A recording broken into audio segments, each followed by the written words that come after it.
be made more for Theo Johnson. You know what I mean? So talk to me about how y'all see this tight end room shaking out.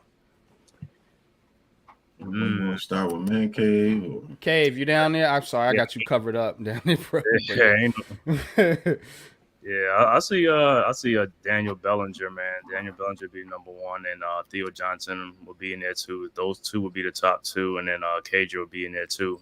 And what's that? The blocking? What's that? Man hurts. Man Hurts is that blocking tight end, and if you go watch him block, Yeah, he gonna be in there. he's He gonna serious, yo. Yeah, we need that dude on this be on team. some packages. So a lot of those passing down packages and stuff like that to help with hmm that, get that ball downfield. hmm So Yeah, but I see four tight ends. I don't know how you guys feel about Jack Stoll, the guy they picked up from Philly, another kind of blocking tight end, or Tyree Jackson, who I think's been on the team a few years now, Been on the but practice got hurt. squad. Yeah, he got hurt though. Yeah, yeah. But what you guys feel about the tight end room, Coach? I got three. Just Bellinger, three? Johnson, Manhurts. Cager is going to depend on what you do with the wide receivers. Mm, I see. I see. Yeah. Um, I'm going to the wide receivers next. Pat, what's your thoughts on the tight end room? I'm with Coach, depending on what they do with receivers. So I'm gonna say if they keep extra receiver, it will be Belly, Theo Johnson, and Man Hurts. If they do what I think they're gonna do at receiver, I think they keep maybe four tight ends, and I think they keep Cager going back and forth between the practice squad. He will be that fourth guy. And Mm, hell, if they keep four running backs, Cager definitely not making the team Mm-hmm. because they're gonna need Man Hurts, man. I think Man yeah, Hurts has to be on this team, bro. he has to be, especially if you rolling. Um, yeah, Dash. yeah, with this line to help the line. That's exactly what I'm getting at. No real well, Cager.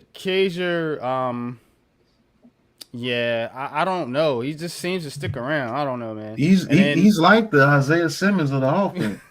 yeah, he's just so. I thought he was gonna get cut last year when they brought Waller in, and Right. he made the team somehow. So, um, yeah, I do think they want that kind. Unless they think Theo Johnson can be that down the field type tight end, because I don't think it's Bellinger. I think he's more of a blocking type intermediate guy.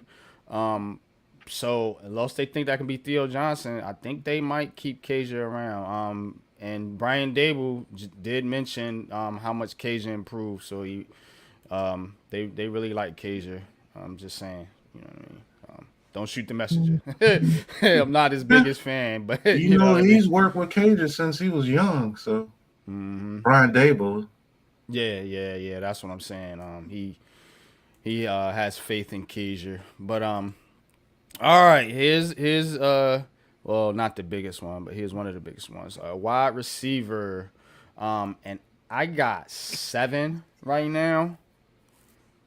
Malik Neighbors, Slayton, Wandell, Jalen Hyatt, Isaiah Hodgins, and Gunnar Olowinski. What y'all think about that? well, Neighbors, Slayton, Wandale Robinson, Jalen Hyatt for sure. Four. The Isaiah Hodgins thing, I think is going to be between three people: Isaiah Hodgins, Allen Robinson, and Bryce Ford Wheat. Who wins out of those three? Mm, And I give Hodgins the edge right now because of the familiarity with the team. But if mm-hmm. Bryce Ford Wheaton shows something, man, that could be dope for this team. To be Mm-hmm. honest with, because he's a red zone threat at the very least. And to be Mm-hmm. honest with you, if that dude didn't get hurt, who knows what he could be doing right now? Because I actually think he can develop to be a decent number two receiver. That Oh, Yes. that big is. guy opposite of Neighbors that you will actually need. And you can still have Hyatt, you can still have Wandale Robinson and Slayton, and then Yeah, Hyatt will eventually I replace did Slayton. put six on here. McKenzie is 7, right? But Isaiah McKenzie, I don't know if he makes it. Do we do the same thing to him we did to Cole Beasley? That's what Remember, I'm Cole saying. Beasley was over here. I don't know. And if that happens, no veteran receiver is going to want to sign here anymore. Yeah. Coming out of the slot like that. Mm-hmm. If they do that again, so I don't know. I don't think Allen Robinson makes it, but who knows? Yeah, I don't think I meant to put 7 wide receivers here though. I did because I got it in my notes. So I'm gonna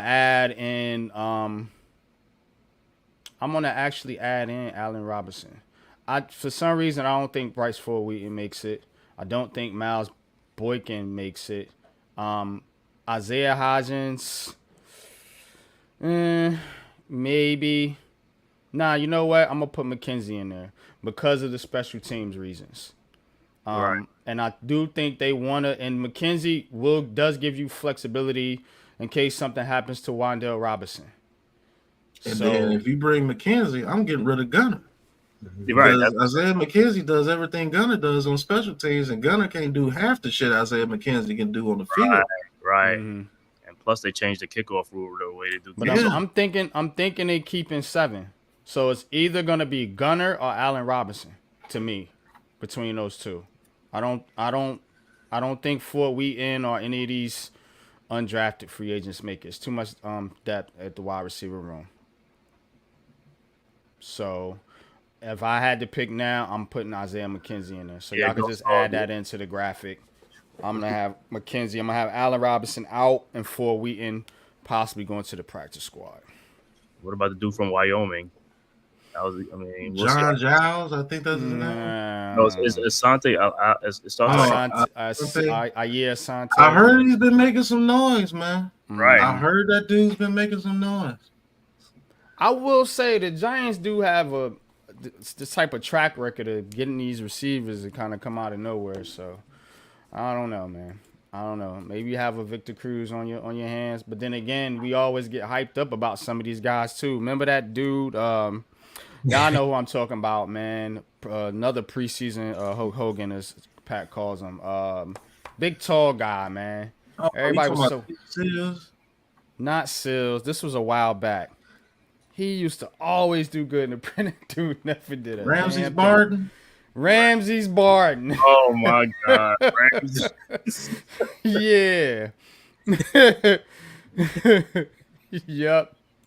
That's exactly the type of situation I see Bryce Ford Wheaton in. You know what I mean?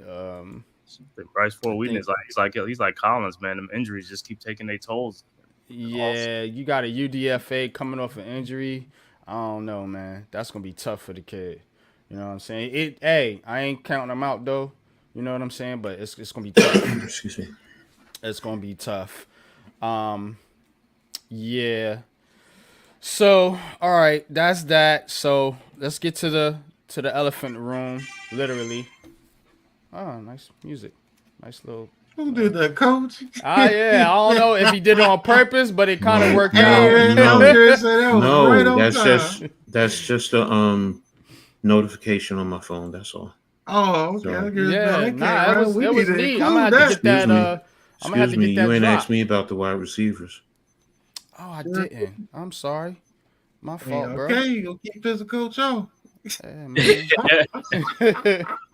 let's get back to it, man. Now, a lot of this is works together with the numbers game, with the running backs, the tight end, and the wide receivers, and that's where Lawrence Cager starts to factor in, especially with the wide receivers. Pat, you said it.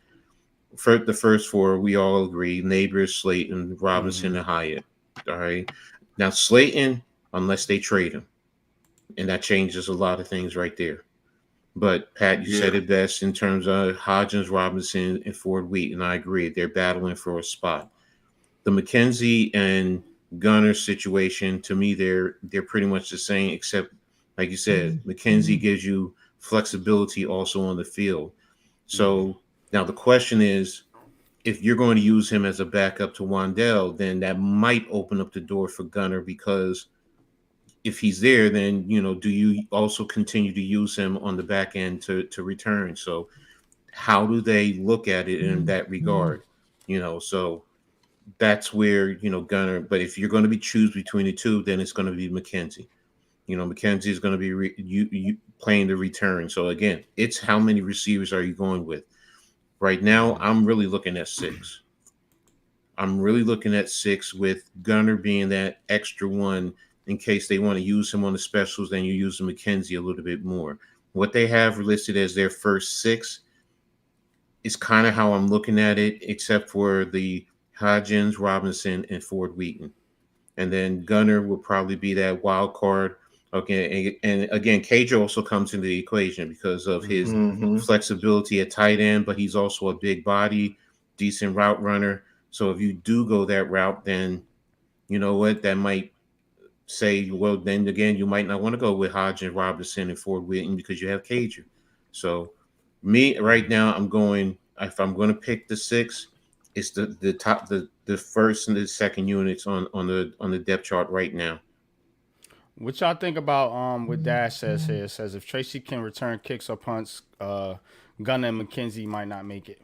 That's true. That's if possible. they feel that he's the punt returner and kick returner, both them guys might get cut. Maybe it And you opens can up they, for do Allen they ever Robinson do and they Ford ever Wheaton. use a returner for both? I don't think they've ever done. I don't think they've ever done it either So because it it's was going Gunner and Eric Gray. Gunner is the punt returner. Remember that, y'all. Mhm. He played kick returner last year because of Eric Gray. They didn't have anybody. It's an emergency, exactly. Yeah, but he's primarily the punt returner. That's why I'm almost damn sure he makes his roster.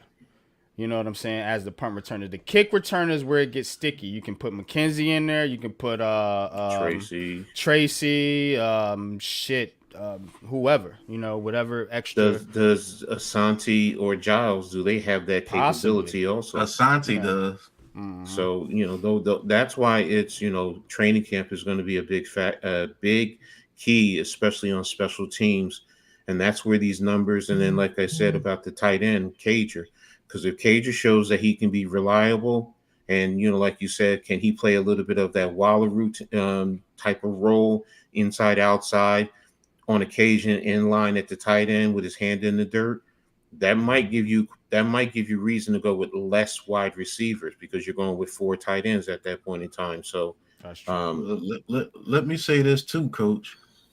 If they have faith in Tracy and punt and kick return, that opens up the door for Miles Boykin. Okay. Because Boykin could be that gunner.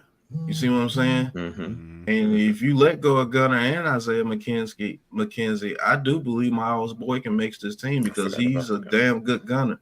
I forgot about that too. Yeah. That's a good point. That's true. Yeah, that's true. Does Allen Robinson play any special teams? No, he does. I don't think he does it. Yeah, I think it would be disrespectful to have him on special teams. I agree. Go ahead. No, I was just gonna say I agree with Pat. I think the competition is actually between him and Isaiah Hodgins because I think they fit a similar type role. Mm-hmm. You know what I mean? So, who's more reliable? Who's more consistent in terms of catching the rock? Route running.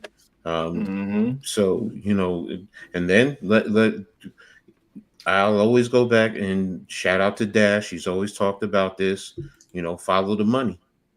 If it comes down to if they're both equal, who's making more money? Yep.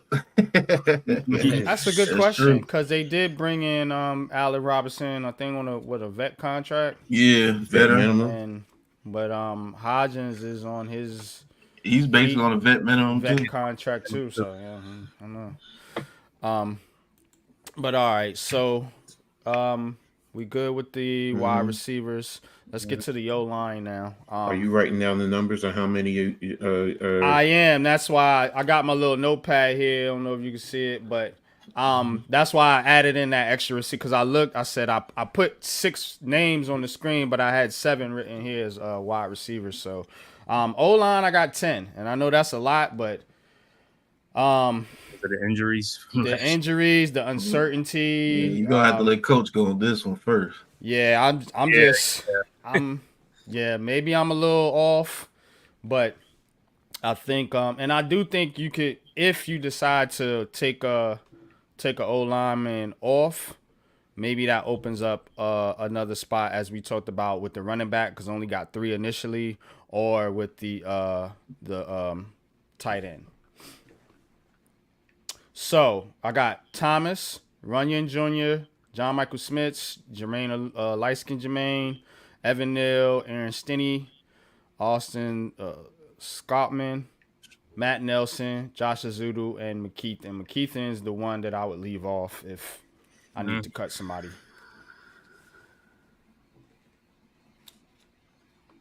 What's your thoughts, Coach? Talk to me, bro. What you got? Oh boy. Right. I know that's a lot. There's always a headache talking about this offensive line, bro. I know, I'm just right? gonna be real with you. Always a damn headache. Let me start by this because y'all know for the longest while I've been big on Marcus McKeith, and he's not making the team.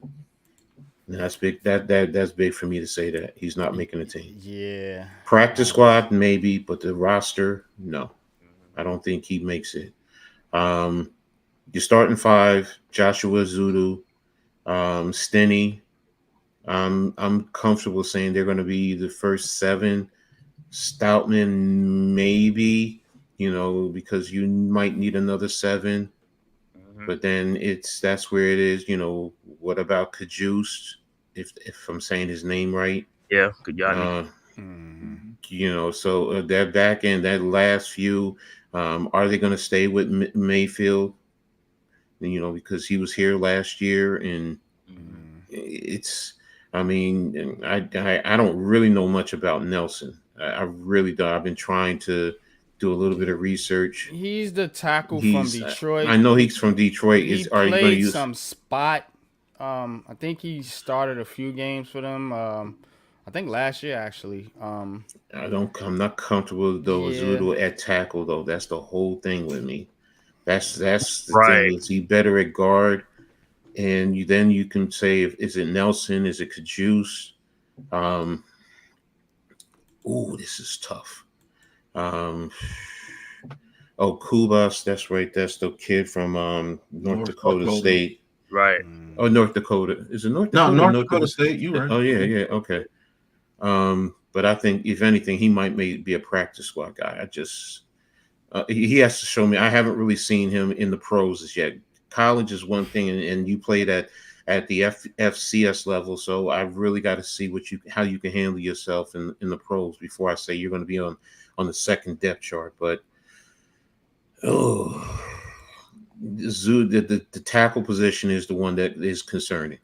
It's really concerning because I look at Zudo as a guard. I'm sorry, I just do. Can he come in and left tackle at that? That's even more concerning for me. I got right tackle at most for Zudo. Yeah, and that's what concerns me. But does Kajus show something? In training camp. So if I'm going to numbers game right now, I'm really thinking 9. I mean, I get the 10. I understand the 10, which is a valid argument and a great point. But like I said, McKeithen is the one for me that I can't see making. So maybe that pushes it to 9 off of your list, NYG. But I guess it's Azudu, Stoutman, Stinney, Nelson. Yeah, that's 9 right there. So I'll go with that right now. And then they're keeping an eye out on the market for a tackle because then, does that mean, and if Nelson and Azudu, first of all, Nelson can be a swing tackle, if I'm not mistaken, right? Yes. Yes. So then that means, do you keep Azudu and bump him inside the guard? And then what does that do with Stinney and also Stoutman because he can play backup center? So I think they want Azudu to have guard tackle flexibility. And the reason for that is I'm guessing because, if you got Evan Neal and if Illuminor is your guard, and I guess if they have to move a tackle, they're going to keep Illuminor inside and possibly put Azudu on the outside or maybe put Azudu on the inside, move Illuminor to the outside. Either way, you got two players, Illuminor, light skinned Jermaine, and the Zudu with guard tackle flexibility. I don't think Matt Nelson gives you that. Martha McKeithen doesn't give you that. Stinney nor Scoutman gives you that either. So that's how I think they're gonna work on with the tackle. As far as if they gotta mix and match, which we don't like, but injuries do happen, and you gotta account for that as well. So, but Pat, what's your thoughts on this O line situation? As you know, Thomas, they're just starting five, like Coach said. Bring back up your graphic. Got you. Yep. Stanium and Azudu, that's 7. You know they got to get a backup center. They got to keep the backup center. I think the backup center is going to be Schlotman. That's 8. I'm like, Coach, this is so tough, bro. I got Matt Nelson making it, man, because they got to have that swing tackle. And I don't know if I trust this Zudu to be the swing tackle more than I trust Nelson. He did it very well with the Lions. And if I have to go 10, it's going to be between Marcus McKeithen and that Kajus guy. And if you got a Zudu at guard, that means you got Runyon, light-skinned Jermaine, Azudu, and Stenny at guards. Schlotman is the backup center, so that's 2 centers. Do you keep another guard or do you keep another tackle? I'm gonna throw something at y'all. Okay, just for argument's sake, Pat. And I'm hating saying this, but if Evan Neal shows that he can't handle the tackle, that means you're gonna move Illuminor to the tackle. Who are you bringing out of those guards to bring up to be the starting guard? That means Evan Neal is not going to be Evan Neal is going to the second unit now. Stenny? Okay. No, Stenny was a starting guard for the Buccaneers. He can start on most teams. So Stenny would be that guard over the Zudu at this point. Yeah. So and that's where does that open? No, not really. But then that means you move Neal to the tackle, and then you can move Zudu inside the guard. So yeah, okay, it works out the same way. Okay, I got it. Yeah, I'm with you though, Coach. McKeithen is the only question mark for me. And the only reason I got him on the roster is because he's a draft pick. And I think if it came down to him or some of the other guys that weren't drafted or weren't drafted as high, which he wasn't drafted, he was a 5th round pick, but still, teams don't. If it comes down between undrafted free agents and draft picks, you usually lean towards the draft picks. If it's a choice between a back end roster spot. Yeah. So but I'm with Coach, might allow McKeithen to get in through the back. But he is definitely on the bubble. And pause. But I do agree, Coach. If you take and you keep 9 linemen, then you open up a possible somewhere else like a running back or a tight end position. Evan Neal got to work out, bro. I'm sorry. Evan Neal got to work out, man. I know how I feel about Evan Neal. Yeah, I agree, man. I'm almost on your path. Is like, man, if you don't believe in this guy, bench him now. I was going to ask. I think they believe in him, man. See, I'm different, Pat. I'm like, if you don't believe in him, then you got to trade him. Yeah, that's what I mean. Bench him and trade him. Yeah, just trade him, get rid of him, and y'all know that's hard for me to say. That's hard for me to say. So y'all know I believe in him, but I'm also being fair and I'm being realistic. If you don't work out, then the best thing is try and get something of value for him, whatever you can. Yeah, because right now he might be able to pull you a 3rd round pick. I want it to work out. Of course. I don't. You don't trust him. I don't trust him. And if we got guys here that are more proven, I mean, in this a critical season, as we know, especially for the management team and the quarterback, I want a little more certainty there. You know what I'm saying? That's why I'm like, look, if it's looking iffy in camp, go ahead and switch it.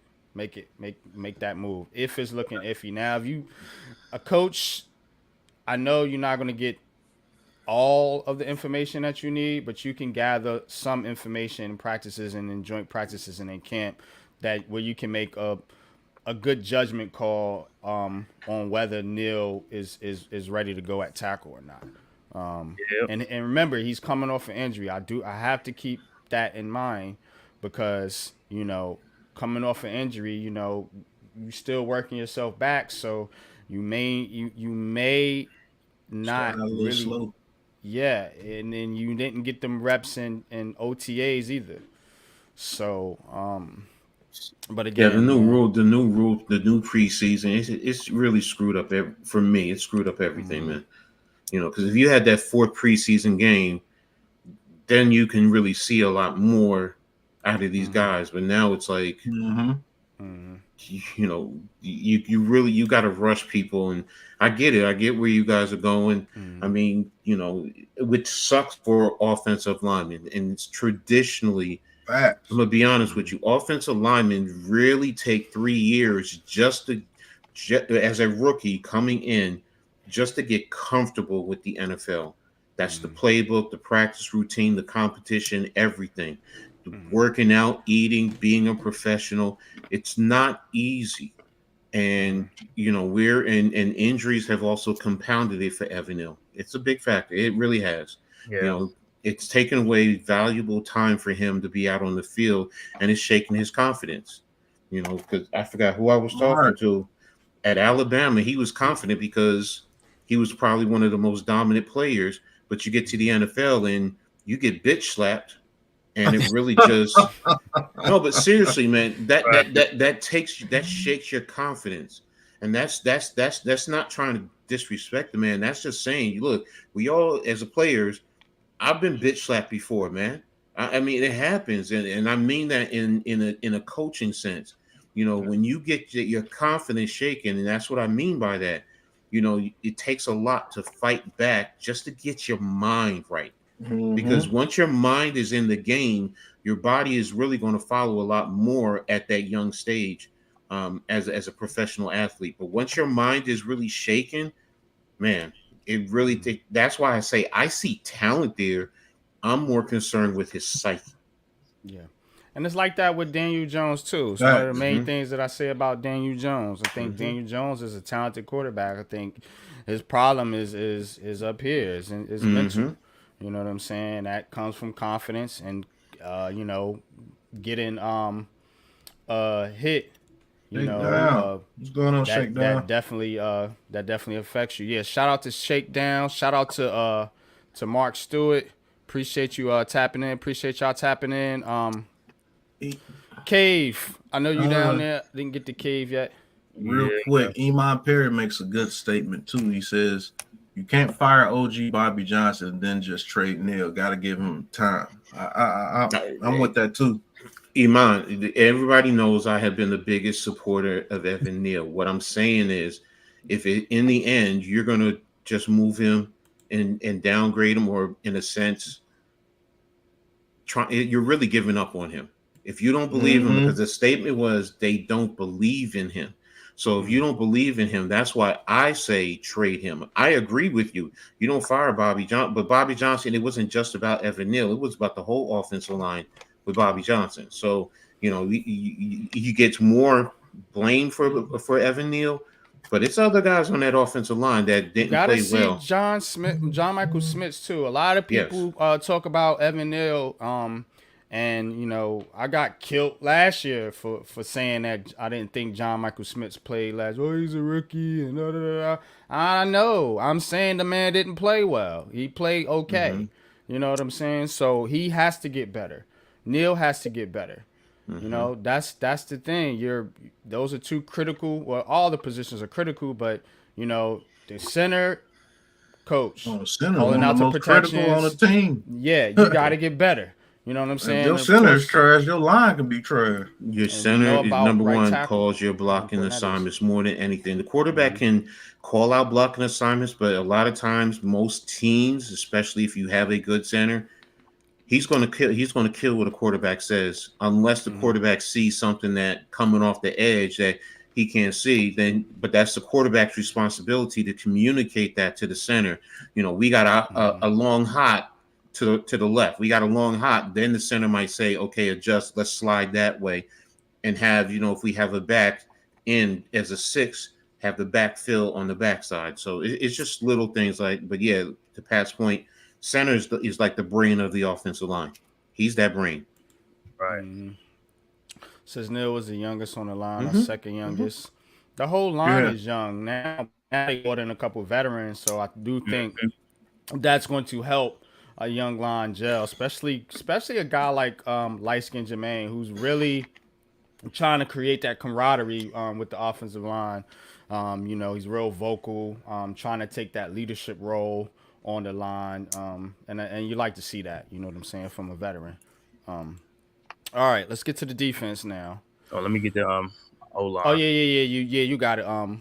What's your thoughts on? I think the only thing with all those guys on there, I agree with them except for McKeithen. I think for some reason I don't know where Tyree Phillips is, but I'd rather see Tyree Phillips on that list. I don't think Tyree Phillips not on the roster. He's not on the roster. No, he's not on the roster. If Tyree Phillips is on the roster, shit, I say start him over Evan Neal. Right, that's what I'm saying. As far as that, swing tackle and things like that. I think Tyree Phillips is a free agent. I think he had an injury, so I think he had a horrible injury with us last year as a free agent. So, he may not be an option, at least not right now. So I don't think McKeithen's gonna make it. I think the dude from North Dakota State's gonna make it. What's his name? I forgot his last name. Chajusi. You're right. Whatever. Light skin Jermaine. Nah, light skin Jermaine is like 29, I think. And then for some reason with Evan Neal, I'm thinking that Evan Neal. Link is in the Big Blue Crew chat, Lou. Yeah, I'm thinking for some reason Evan Neal is like, if he's not playing in the preseason, I think he's going to be in the PUP at the beginning of the season. I'm thinking his injury is something is going on. He's not. It's taking a little bit too long. So I'm thinking, because I've been seeing in other things where he got Stinney starting and some things. So Stinney starting and Illuminor at right tackle. That's what's going to happen at the beginning of the season if he doesn't play in preseason. I think something's with his injury, and they might just hold him out of preseason to be even more. You know what I'm saying? And if they do that, then you already know what's happening. Ooh. What's up, bro? What's good with you? Tired, bro. Been working. I hear you. I'm tired too, man. I gotta when I get off this stream, I gotta hit the road again. But yeah, we was just talking about the offensive line, Lou. We're going through the 53-man roster projections just to get you caught up on everything, and we just got done with the O-line. If you want to give your thoughts on it real quick before we get into the defense, I'm gonna throw up who I got making the roster, and then you can give me your thoughts, and then we'll go to the defense. So that's who I got. Andrew Thomas, John Runyon Jr., John Michael Smith, light-skinned Jermaine, Evan Neal, Aaron Stinney, Austin Sculpman, Matt Nelson, Josh Azudu, and Marcus McKeithen. Man, are we really running with McKeithen again? Well, that's the debate. That's kind of the one. You give your. I'm sorry, go ahead. Yeah, if we already keeping Neal bum ass on the team, we can't keep McKeithen and Neal. So how many offensive line do you think they're going? Like Evan Neal, coach. I know you. No. Pat, look. Your opinion is your opinion. If we're gonna give Evan Neal another shot, we can't afford to give multiple bums another shot. So McKeithen has been asked. Neal has been asked. Azudu has been asked. The other two dudes who I can't even pronounce, I haven't even seen them. You know what I'm saying? Slotman and Stinney. Yeah. Yeah. All right, Lou. Let me say this to you, Lou, because you weren't here in the beginning. What was the first thing I said when it came to Marcus McKeithen, guys? You said this hurts you. You know what I'm saying? But he's not. Think he's gonna make the roster. I said he's not making the roster right off the bat. Yeah. So what I'm saying to you, look, you know me, and I even was just fair with Evan Neal too. I get where everybody's coming from. So, and what did I say? This offensive line is tough to sit here honestly and look at these guys and really try and determine who's making this roster, man, because it's I'm telling you, man, it's frustrating. Coming from too, though, as much as I don't like the guy, I get it. For a tackle position, 24 games is not enough of a showing, and it's not enough on the job learning, on the job training. You know what I mean? Because a lot of these linemen, they learn in offense playbooks and all that, and on the field and practice. But most of your learning comes under fire, hands on, in the real mix of it. So I understand where you coming from, where he's only played 24 games. I get that. But we've been so bad for so long that anybody messing up, we ready to chuck him out of here. And we got to get rid of that mindset too, because we do got to understand that football is a game that takes time to develop these players. You know what I mean? And when you blow it all up like we just did 2 seasons ago and fired everybody, coaches and all, it's going to take some time. We struck lightning in the bottle that first season with Dable, and we made the playoffs and won a playoff game because of DJ, because of Dable's new schemes, and because nobody really had any film on what we were going to do, right? Let's just be honest. But when you're in a rebuild, you're going to have some setbacks. Last year, we had plenty setbacks, injuries, play calling wasn't right with Kafka, a whole plethora of things, the defensive coordinator and the coach not seeing eye to eye. So we had a bunch of setbacks last year. We've addressed the offensive line. We've addressed the weapons. We got the defense, in my opinion, damn near where it needs to be. And the question of the offensive line making the roster, I understand why we're giving Neil another shot. I might not like it, but I understand why. You know what I'm saying? Right. And I just don't feel that we can afford to gamble on multiple linemen. So McKeithen, in my opinion, wouldn't make it.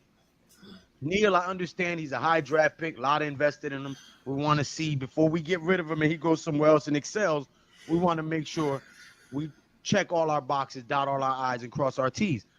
I get that. But we can't gamble with multiple. So, in my opinion, McKeithen would be gone. Zudu would really have to impress to make it. And I've yet to see what Steiny or the other guy can do. So I'm questioning. Aaron Stinney. Let me just give you a little bit of background, if I possibly can. Aaron Stinney's the guard from Tampa Bay. He started over there last year. I don't know about the PFF grades, but from everything I'm hearing, he's a decent backup. You know what I mean? So, Scoutman, that's the cat from Minnesota. He's going to be a backup center. Basically, so we don't have to put a Zudu in at center or somebody out of position. He's a center-only type player as far as I know. And Matt Nelson. Right, and Matt Nelson is going to be Matt Nelson was a swing tackle in Detroit. Detroit, we know, has one of the best offensive lines in football. He was their swing tackle. When he had to step in and play, he played decent, kind of Tyree Phillips level. So that's what as far as the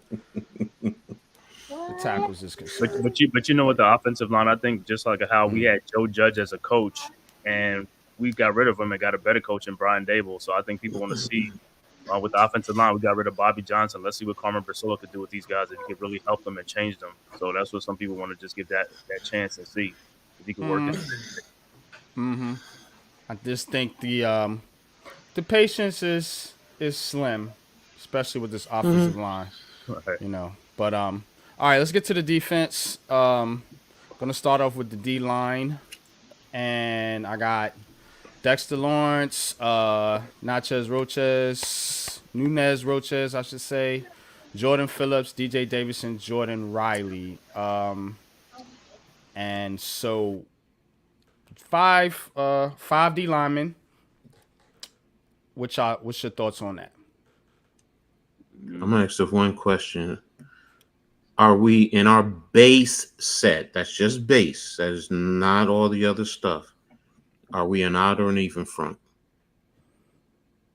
Let me back up. I know what you're talking about. I think I'm thinking an even front. All right, and all of this is based on interior that you have here. This is not the edges, because ultimately what's going to happen is we know Kayvon and the edge guys are really more.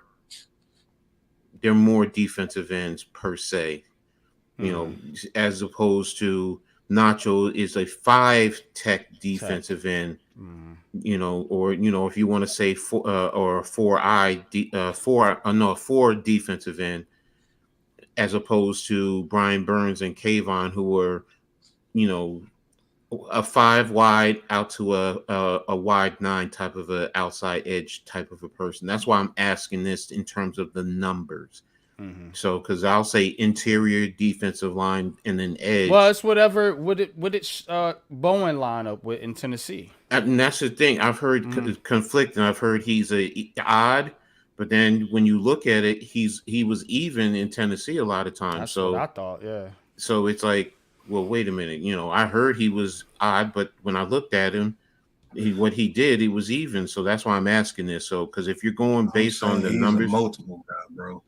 Like, I don't think he has one set thing. I think it's based on what the offense is doing. One thing, shout out to Tudo for the $4.99 super chat. Well, coach is saying like when you first come out on the field, that first play, I'm guessing like That very first play, yeah, I think we're even. That's what I think. So then, if that's the case, then who starts between Phillips and Nunez Roches? Because if we're even, that means. So then, all right. So and then going to the numbers, which you had 5 interior. Yes. Yeah. So, and I'm.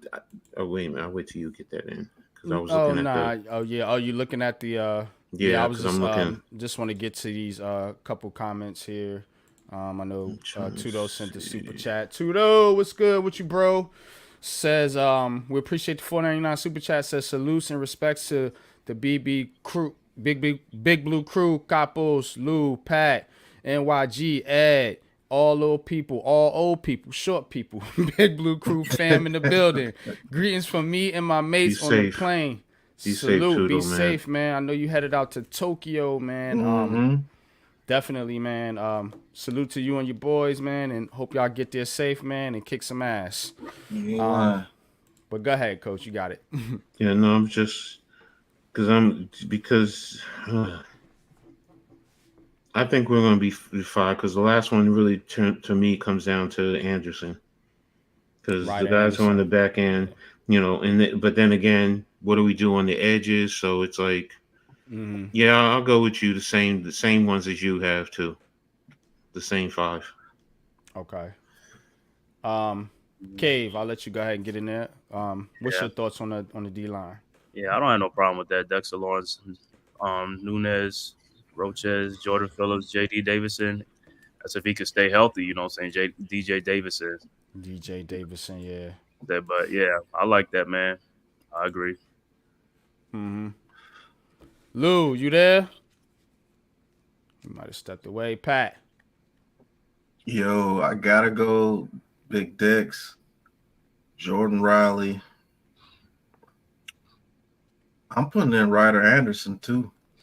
Ooh, so 6. Are you taking somebody out?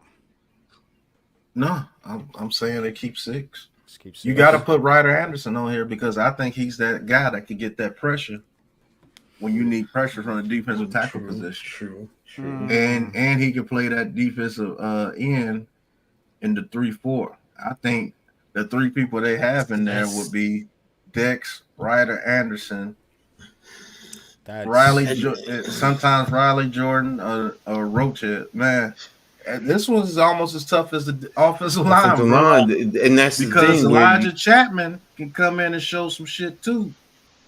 That boy ain't no joke, man. He's just short. He's only like 5'11", 5'10", 5'11". That's holding him back. I think that's the reason he's going to end up on the practice squad. But I think that dude could get pressure, man. You put him and Dex next to each other, or him and Ryder Anderson next to each other. I'm just saying his height is the only thing that they're gonna utilize. Let me ask y'all this, cause discredit.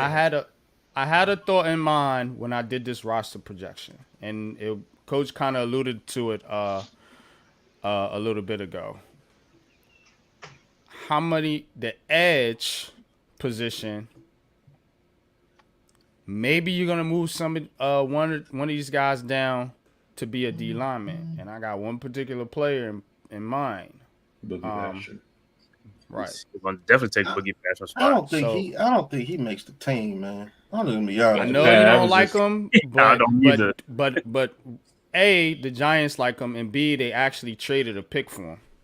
So that again, when you're giving up assets for players, even though it's not a high round pick, I think it was a 7th round pick.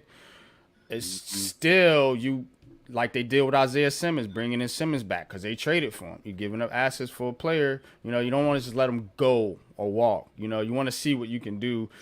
Shane Bowen also mentioned Boogie Basham in Hard Knocks. He said, "Is this a role for Boogie Basham? You know, that pass rusher next to Dex. Can he develop and be that guy?" He But definitely then can't play edge. If he's definitely asking can't the play question, edge. if he's asking the question, then that's not a positive in my assumption. When you Well, ask that question, he mentioned specifically. I do remember him mention Ryder Anderson and Boogie Basham as possible. Because remember, their dilemma was: do we go get an edge or do we solidify that spot next to Dexter? And so the back and forth was between the Giants. Brash was, do they see Ryder Anderson or Boogie Basham as one of those guys that can be that person next to Dexter Lawrence, or are we going to go out and get an edge and help Kayvon, somebody opposite of Kayvon Thibodeau? Like, which one was? That's why the two players they were targeting was Christian Wilkins and Brian Burns. Yo, Sleazy, they could write anything on them reports, and in the NFL, 6 feet is not tall at all. Yeah. I mean, Aaron Donald had the same things coming out. I think Aaron Donald's only like 5'11", 6 foot. Yeah, man. Aaron Donald was one of monster. those. Yup. Same thing with John Randall. I think he was only listed as 6 foot.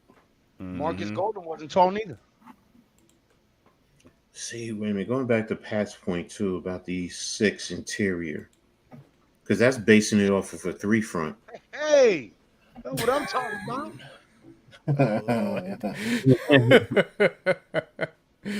Yeah, I'm not a Boogie Basham fan. Again, don't shoot the messenger. I'm not No, for this dude to be no. on the roster. I'm just trying to think like the Giants and what they're trying to do with some of these players.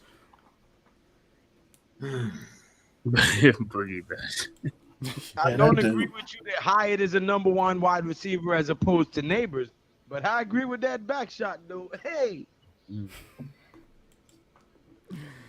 Boogie out of here, yeah. got you thinking Hyatt is better than Neighbors, but whatever No, it is, I'm put staying that with my shit down. 5. I'm staying with my 5. What up, Corey Lee? She said Hyatt is better than Neighbors, bro. I don't know if that's a troll Yeah, or not, like man, if you're but- doing the nose tackle and DNs together, which they are together. See, they got DN, nose tackle, and defensive tackle. So if you base it like that, the nose tackle is going to be Dexter Lawrence and Jordan Riley. And I think DJ Davidson. I think DJ Davidson's a nose tackle. I know that too, though. I've been the main one making O-line videos since I started YouTube. I know how. And Jordan, if you look at this, Pat, though, this is a 3. This is an odd base, though. Yeah, that's why I asked yeah. that question. if you go with the odd base, one defensive end, a nose tackle, and basically another defensive end, but they say defensive tackle. But that's where you need the 3. That's where you need the 6 interior that which you were arguing for. Yeah, yeah. I know they're gonna keep 6 interior. They might keep 7. I gotta change. I'm going to change. Looking at Because this is telling me this okay.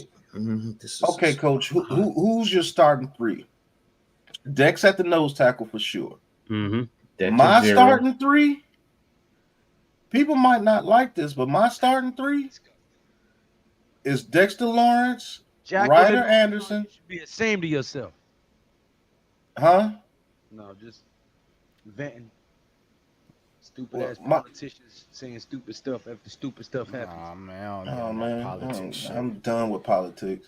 shit. But my starting three, to be honest with you, my most dominant starting three, where I can guard the run or the pass, Mhm. I'm going Dexter Lawrence, Ryder Anderson, and Jordan Riley.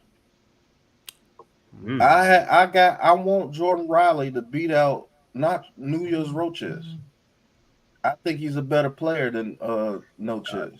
I I think so. think he can be too. Yeah, I think He's he just has the young. Those will be potential my to be. starting three. He's just young. Yeah, he's just young though. That's why. Yeah. Yeah. And you're gonna have to keep Nochez, Jordan Phillips, and Davison. So I think they keep Chapman too. No, I'm gonna say 7. I'm going 6. Yeah, 7's too much for me. No, I get where Pat's going. I do, and Yeah, it's, I to get me, it. it's I not get too it, much. but It's not too much, Okay. really. Technically, to me, it's not. I understand why he's saying that. Most teams keep 7. Yeah, between Depend- 6 and 7. 6 and It's just 7. Yeah, yeah. if you're a 3-4 now, if you're a 4-3, you keep Mhm. between about 5 and 6. You do But keep it about 6. Yeah. my starting three is Dex, Phillips, and Anderson. Man, that gives me the athleticism on the edge with Ryder Anderson, and Mhm. Jordan Riley shown that he can get upfield too Yes. when you allow him to play, and you already know what Dex bringing. So yeah, but go ahead, Coach. My bad. No. I'm with you. I'm going 6. So that's why I changed it from the 5 interiors. Again, please understand, I'm talking about just interior. That's between the nose tackle, and I call them 2 DEs. I'll call them 2 DEs. Me They too. have DT, but it's DEs and the DT. And one nose tackle. Yeah, that just tells me it's an. That's what I mean by odd base, because it's an odd and hand in the dirt type of guys. Because Burns and Kayvon can stand up, so that's why I don't consider them hand in the ground defensive linemen. So if you guys were keeping 6 to 70 linemen, then I guess edge, we're not. All right, this is what I got for edge. So I got Burns, Kayvon, Aziz, Basham, and Fox. Now, the reasoning behind this was that I was thinking that they might use Boogie Basham on the D line. I do know that Kayvon, Burns, and Ojulari, those are gonna be your. But again, Ojulari, injury history. You know what I'm saying? In case of injury, which we are the New York Giants, we know how this works. That's why I'm like, okay, Tamon Fox, Boogie Basham, or what are we looking at here as far as our edge rushers are concerned? Because we can't just have 3 guys. You know what I mean? To me. I'll jump it off. I know.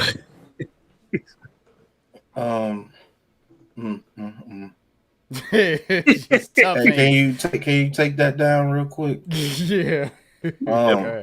Edge rushers. You already know it's Tibbs. Yeah, let me scroll up to the defense because we done with defense. All right. It's gonna be Tibbs, Ojulari, and Brian Burns for sure. Right. Whew. Yeah. I was struggling with this, yo. I'll be honest with you. I gotta have Tamon Fox over Boogie Basham. Me too, man. I gotta have Tamon Fox over Boogie Basham. And I'm saying this right now. They go get another edge rusher. If they don't move Beavers down the edge, they go get another edge rusher. I'm sorry, Boogie Basham gotta go, bro. He gotta go. He gotta go. He gotta go, man. His name is too cold for him to be that slow, man. I don't understand. How your name Boogie and you can't boogie? And how your name Bash him and you can't bash. He can't boogie or bash. Ain't bash nothing. Boogie bastard. I think they're gonna get themselves another edge. Whoever loses a good edge rusher, I think they pick him up. So I say 5, but God, Could you see him? Who's on the free agent, man? I've heard some people talking, man. I'll tell you. Hold on, give me 1 second. Cause Remaining free edge rushers, it's gonna change because some people are gonna get released. Right. Hold on. Hey, Boogie just remind me of Jahad Ward. You got Yannick he's worse. Ngakoue, Carl Lawson, Yeah. Charles Harris, Tyus Bowser. All those guys are better. Marquise Haynes, Gene Payne is better. Marcus Golden is better. Shaq Lawson, in this point in his career, is better. All those guys are better than Boogie Basham. All of them. Nigga, go get me Carl Lawson. Give me Lawson or Ngakoue, man. I'm tired of Ngakoue too. That dude's overrated. Yeah, But he's better than rushes Boogie the Basham. passer though. Yeah, Right. he'll get after the quarterback. I mean, yeah, he ain't worth the big money, but he'll get after the quarterback. Hell, I like them more than Tamon Fox, to be honest with you.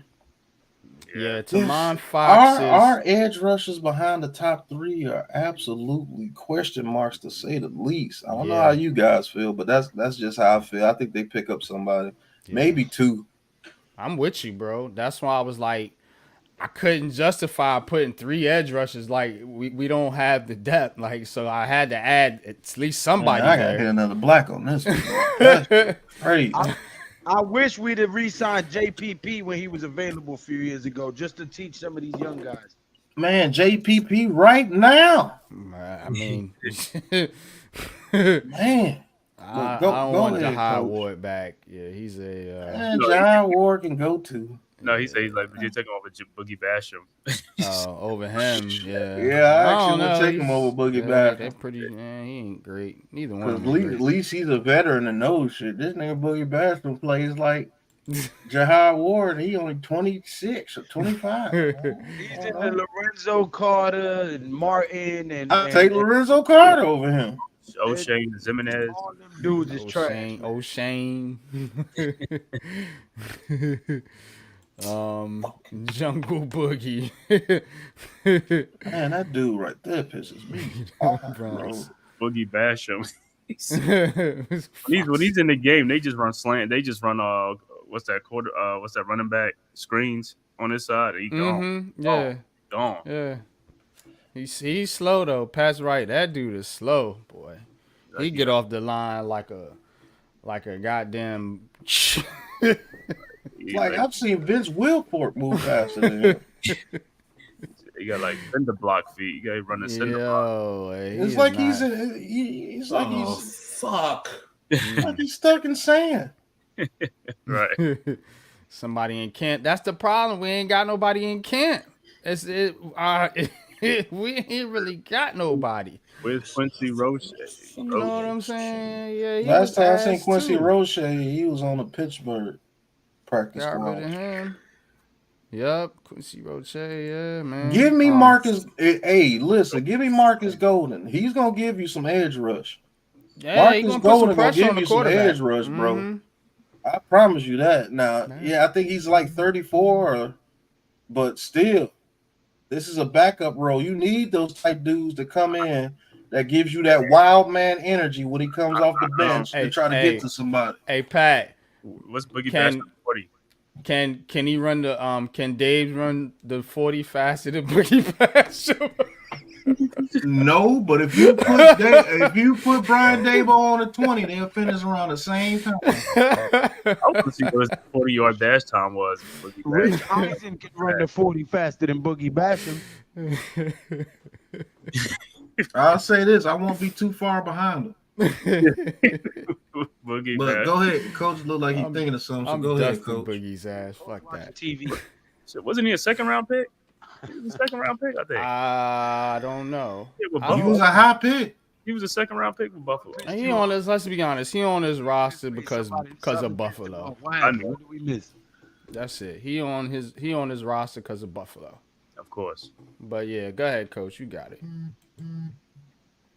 What's your thoughts on the edge rush? Coach mad at something he just saw. Fucking Yankees, man. Oh, not again, man. I can see it in his face. Come on, man. Not again, the Yankees, man. They went up by 2 in the top of the ninth and lost by 1. Damn. to Baltimore. Yeah. Yo, oh never mind. This is not about the Yankees. I'm sorry. All right, what's the edges? Edge. Brian Burns, Kayvon Thibodeau, Aziz Ojolari, Timon Fox, and we go out and get another edge. Boogie Basham, his ass is sent packing. You see what I'm saying? And coach is one of the most lenient guys on this panel. Boogie got to go. I'm gonna tell you right now. I'm gonna tell you both of them ain't gonna make it. Boogie Basham and Timon Fox. I think they're gonna sign somebody that I got would cut. rather slide Isaiah Simmons over to edge rusher as a backup. Can't do that, Lou. Look, guys, you He's too got to have more than 3 fucking guys. I know we like the top 3, but we need depth. This Right. team never stays fucking healthy. Never. and Ojolari, that nigga might not make it out. You of know how training he camp. get down. You know what I'm saying? Like So Simmons at safety neither. He needs to be an edge rusher. Simmons is a linebacker. Simmons He's a they're gonna linebacker. play him as a hybrid linebacker type safety role. Lawrence Taylor was Lou, a here's the thing, Lou. Because if you're putting him as an edge, teams with certain situations will run at him. He's All light day. in the ass. He cannot hold up against a 350-pound tackle coming to block him. He can't. Now, if you want to move him around, move him second level, if you want to bring him down off the edge on occasion, I'm with you. All right, that's fine. You know, if you want to move him to, that's why he has such versatility to play that linebacker spot, because you can move him around. But to put him strictly as an outside linebacker edge, however you want to categorize it, no, he's going to get eaten alive, man, because he can't handle the consistent physicality that the offensive line is going to bring to him. You can't put him in short yardage situations for He's sure. what, 200 and what is he? 225 pounds, 230 pounds. I think he's like 230, 235, Yes. somewhere Get between his there. ass off the team and get us a pure edge rusher. Like, this is the shit I Lil- be talking about. This is why I get mad at this new hybrid bullshit that everybody's trying to do. You know what I'm saying? You want these light, fast guys, but then when pressure comes, they can't hold up because they too light in the ass. Go get me 5 big, fat, strong motherfuckers in the front on offense, and go get me 5 tall, strong, built motherfuckers on defense at the line. And stop all this playing 4 position shit. Give me 1 edge rusher, 1 fucking tackle, 1 edge rusher. I don't want All an your edge good teams do it, Lou. I don't want a nose tackle that plays edge rusher and tackle. No, give me a fucking edge rusher, a tackle and an edge rusher. Like, this playing multiple position shit is ridiculous, yo. It has its uses every now and then, but you don't need everybody on your team cross-trained at every fucking other position. It's fucking ridiculous. Right. Well, I get what you're saying in terms of that. That's just like saying, you know, well, you know what you're saying with like the interior DTs. Do you want them to Coach. The Matrix got him.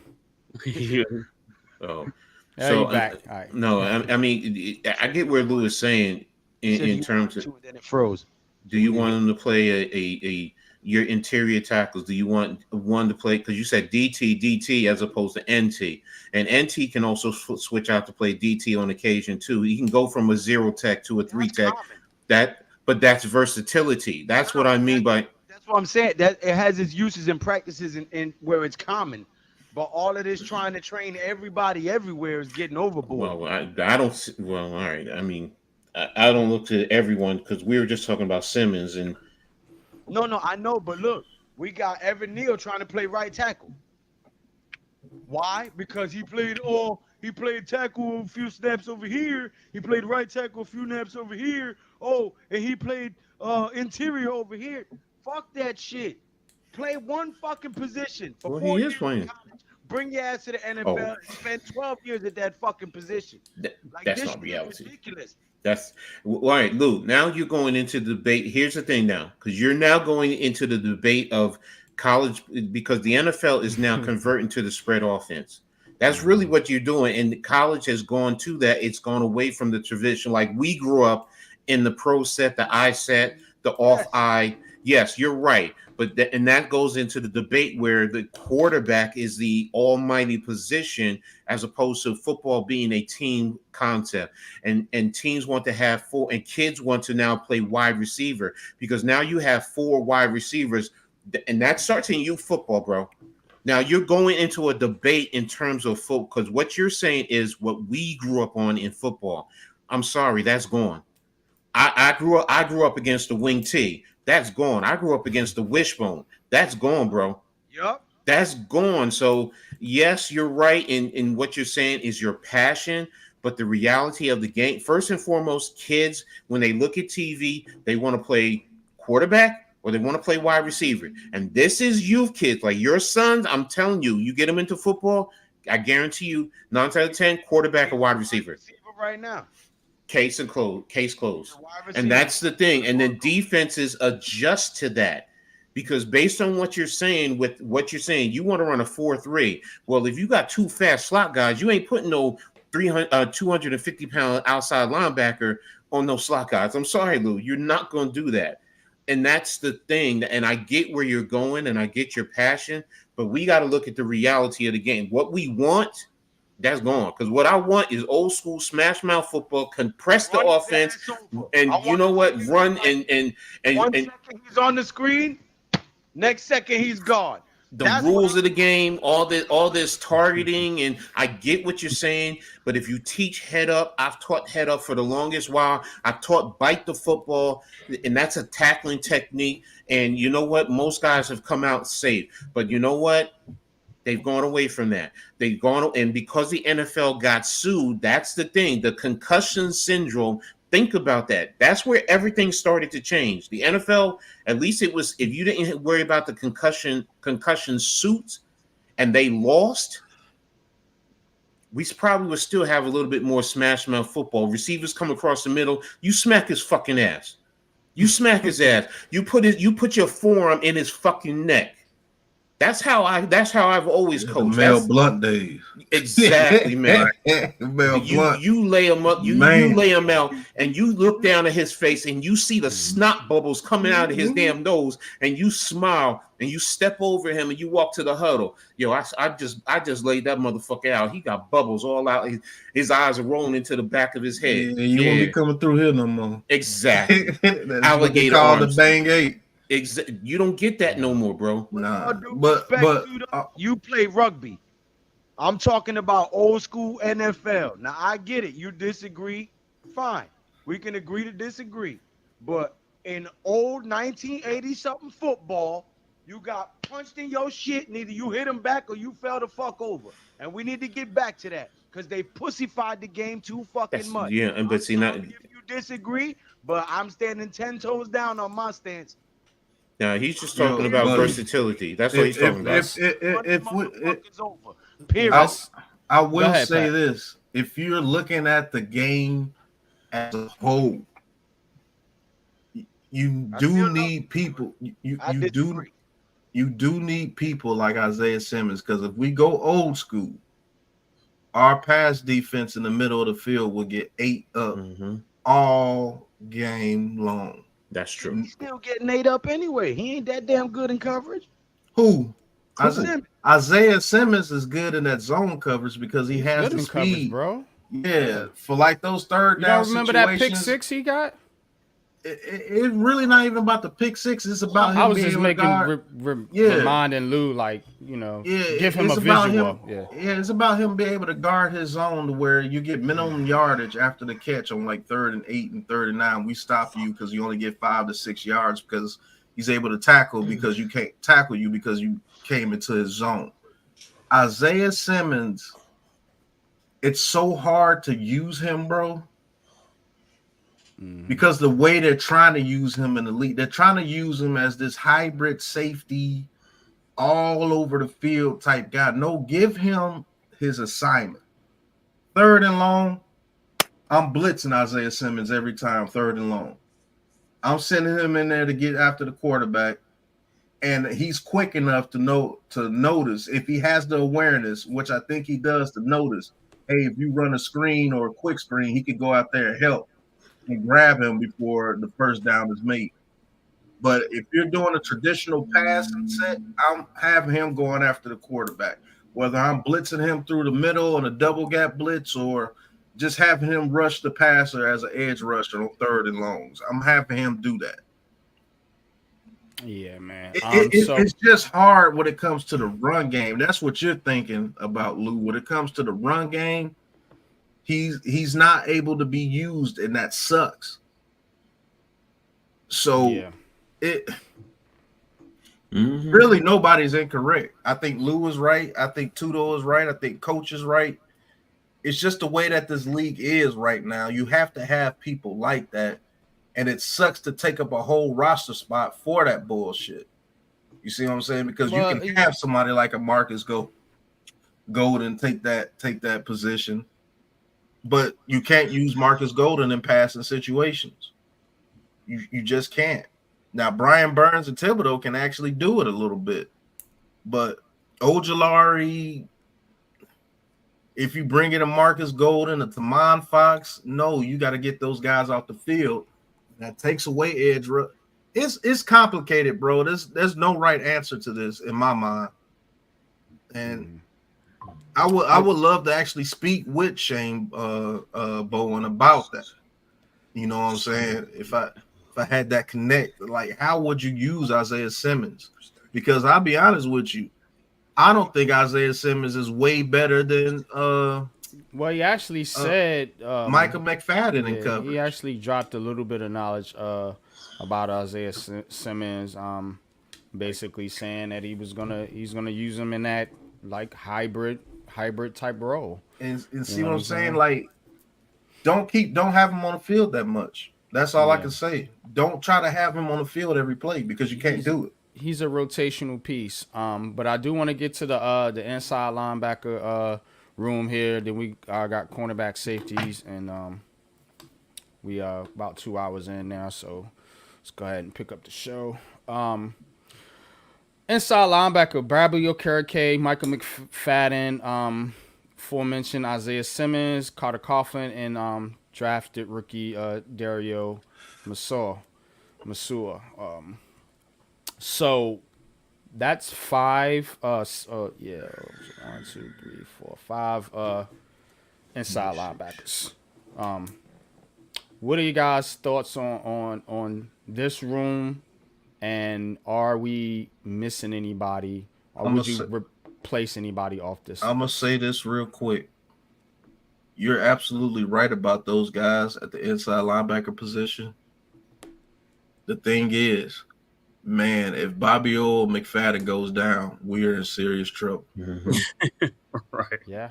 I mean, serious trouble, bro. And then if you're not bringing in Beavers, I would slide Beavers down as a backup edge. I think he plays better at edge than a linebacker. But yeah, that's scary. If Michael McFadden or Bobby Okereke go down, it's going to be on because I don't believe Isaiah Simmons is a 3-down inside linebacker. Bro, when I'm looking at this roster, just in general, we still lack depth at so many positions. Facts. You know what I'm saying? So there's no question about that. It's going to be scary, like you said. If we lose a starter, you know, especially at edge, especially at linebacker, especially at corner, which we're about to get to. We lose a starter at one of those positions on defense, it's going to be trouble. It's going to be pain. Before we transition to the next one, Tudo, he says, Lou, I get it, what you say, boss, but versatility, availability is the key to dominant on the pitch, boss. One-dimensional players has its disadvantages and predictability of scheme. I get it. You got to have versatile players on your squad. But I'm saying they've gone overboard with trying to mix and match and make sure every player on the line can play every position on the line. Sometimes you need a few versatile players that can switch over, shift over when somebody gets hurt or for specific gimmicks or trick plays. I get it. Right. But what I'm saying is they've gone too much into the cross training and gotten away from the perfecting the craft of the position. Right. Kevin Doncic, appreciate you tapping in. But what's your thoughts on the inside linebacker room, Man-Cave? I think the one person that we cannot have injured this season is Bobby Okereke. We can't have him injured, man, because if he's done, I mean, Michael McFadden's good, but them other guys and all that stuff is like we're gonna be in a hell of a trouble, man.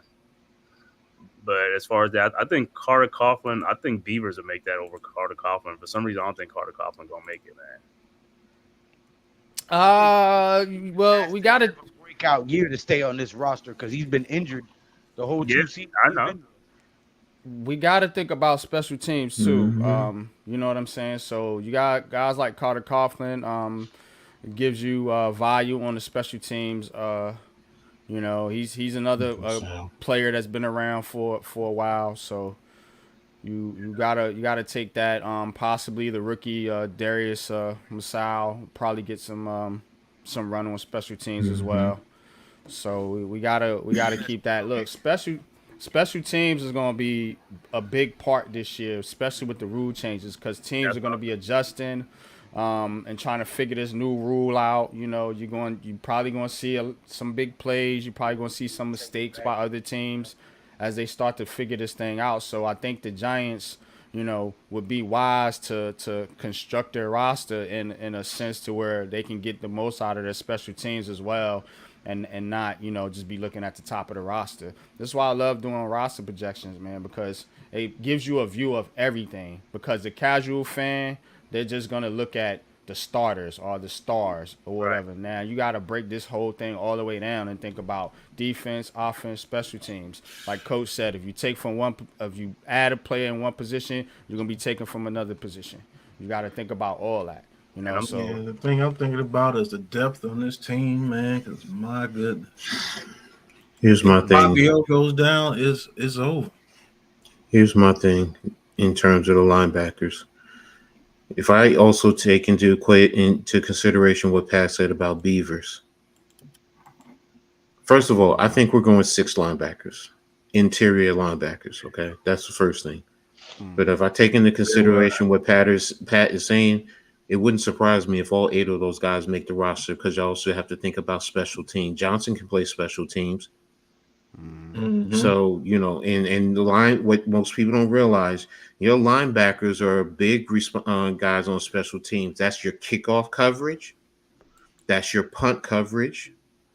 That's your punt return coverage, because you also have to have some defenders out there in case they try and run a play out there. So those also and also a little bit on the kickoff return, depending on that mid area, in case teams try to kick the ball there. So it wouldn't surprise me. I'm not saying all 8 will make it. I think it's going to be 6. And the 6th one it'll go just like NYG said, and the 6th one will be either Adams and Beavers, in my opinion. That will make that, because like Pat said, because I'm looking at the depth too. You know, once you get past Bobby O and McFadden, it's like, wait a minute, we have no linebacker depth. Yeah. You know, we're talking about Simmons as a versatile safety linebacker. Okay.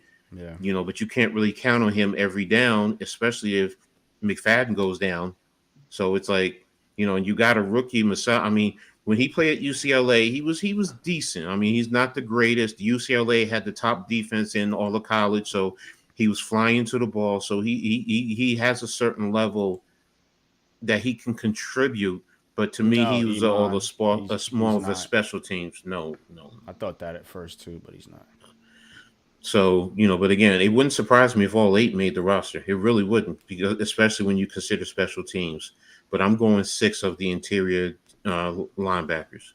Right, last man. I wish everything could get fixed in one off season, but that's just not how this thing works. And as far as the linebacker depth is concerned, again, they're gonna be players, you know, getting cut from teams and things like that you can definitely try to pick up, you know, later on down the line. But all right, man, let's get to cornerbacks. Nobody on this panel said that we had a top 5 linebacker unit. Go to whatever video you was watching with whatever content creators gave that dumbass take and make that comment, because nobody on this panel ever said no, as far as a tandem, the first 2 Bobby or McFadden, yeah, I think they can be a top 5 unit with We're those two talking about together. the But depth the on whole the depth of the unit, no. Mm-hmm. Kevin Yeah. Doncic, but Bobby or McFadden, I think those dudes are legit and they play off of each other. Pause. and they They're actually even a damn good tandem, bro. we're You can even laugh if you want to. we're the best tandem in the NFC East. They had a poll on that, a vote or whatever. The linebacker group that we got here, man. But all we're saying is the depth. You know what I mean? The depth is suspect. You know, and that's Yeah. all across the roster. That's all And across we that. and one last thing, NYG, we talk about the whole team as a whole. That's what you get here over with the Big Blue Crew. It's not just about some excitement about who is the most exciting. No, we talk about the roster as a whole. Our first two guys are legit. If they're healthy through the whole season like they were last year, those two guys are going to produce. We're talking about the guys behind him, the whole team. Right. The depth behind those two guys is very scary. Thank It you, is. Tudo, for putting everybody's link in the chat. Definitely, man. We Appreciate do that lack too, though. everywhere on the roster, Kevin Doncic. With the exception of wide receiver, I think that's the only skill group that we have a lot to choose from. But at every other position, we are lacking depth. I don't like our depth at wide receiver, to be honest with you, because I feel like if Malik Neighbors goes down, Yeah, we don't have we in that. the same It's back position to the we is same last position. year. Yeah, I'm just yeah. That's my highest Being honest with you. huge step this year. Well, yeah, I mean, we asking a lot of guys to take We need a lot of Bryce steps. Wheaton to show us something so he can stay on the team. We need some of these guys, but what I'm saying is we have a lot more to pick from in the wide receiver group than we did 2 years ago. You know what I'm saying? We've addressed the depth there at least. Well, I guess sort of. I mean, yeah, we don't have no preseason Hulk Hogan's coming in. Yeah, Somebody get I hurt. mean, So, we yeah, don't. that's- The back end is a lot is a little bit. I see what you're saying. Yeah, the back not end of the top roster, heavy, the though. top. Now, Yeah, Our back end right now was our starting wide receiver roster. yeah. So- True that. Yeah, you're right. But let's get into the cornerbacks. Got to finish this up because I do got to hit the road here in a couple hours. Tay Banks, Drew Phillips, Cordell Flott, Nick McLeod, Trey Hawkins, and Darnay Holmes. Make sure I got my numbers right. Yep, I got 6. That's 6. Thoughts, I think that's what it's going to be. Coach? 5. It's going to come down to Trey Hawkins and Darnay Holmes for that 5th spot. Because don't forget, they're also going to use the safety in the nickel coverage aspect. Yeah, that's true too. Yeah. So And Nick McLeod ain't going nowhere because he's special teams. Yeah, McLeod definitely makes it. So Flott, it's Phillips, Banks Hawkins definitely and make home. It comes down to Hawkins and home. Now, if you go 6, that means you're probably going to say, well, I don't know your number. I didn't count up your numbers, but I would say if you go 6 cornerbacks, that's 4 safeties. Yeah, I got 4 safeties. Yep, you're right. So where I'm saying you go 5 safeties because you can play. There's So that word Lou that doesn't like some guys who are versatile enough to play deep into the safety coverage, but also play in the nickel role and play up in the box on run situations. No, I played safety, coach. I know you do. I'm messing with you. I understand that there's needs for versatility at certain spots. I understand it. It's part of the game. You got to be versatile in certain spots. But they've gone so overboard with it that they want to cross-chain the quarterback to play linebacker, running back, slot receiver. Like, come on, man. This shit is crazy. I see Lou's point. But I can agree with Coach too, man. I do like, particularly with the offensive line, the mixing and matching kind of annoys me. But with some of the other spots, it doesn't bother me as much. But what's your thoughts on the cornerbacks, Man-Cave? Yeah, it's the only one. Like I said, I think Trey Hawkins is going to get that spot. Darnay Holmes, I know they keep bringing him back, but I think Trey Hawkins, he got to have a big year and stuff like that and try to take that spot, man. We need him to take that spot too because, like I said, his length, man, he's 6'3", length. Like I said, he could cover some grounds and stuff like that. He just gotta get better. And like I said, with Shane Bowen's system, hopefully he could pick it up real quick and get in there and do it, because I'd rather him play than Darnay Holmes. Yeah, CB2 is a question mark here. But Coach, he just love talking French. Coach, what's your thoughts on you said 5? You It's said, coming down to Trey Hawkins and Darnay Hill. Your top 4 I'm with. So if in the slot, you taking Phillips, and who would be behind him? If I'm gonna Phillips is going to get his fair shot because he's just drafted. You know, Darnay Holmes, Nick McLeod can play in the slot. Don't forget you got Mills who can play in the slot, as well as safety. So they have enough, and if push going to shove, on occasion, you can even put Simmons in the slot too. So it's not like you can't do different things schematically to use a multitude of guys to play within the slot. In terms of that. So, but your normal standard starting guy. I was gonna ask that last man. I heard that too. I was gonna wait for them to get through though.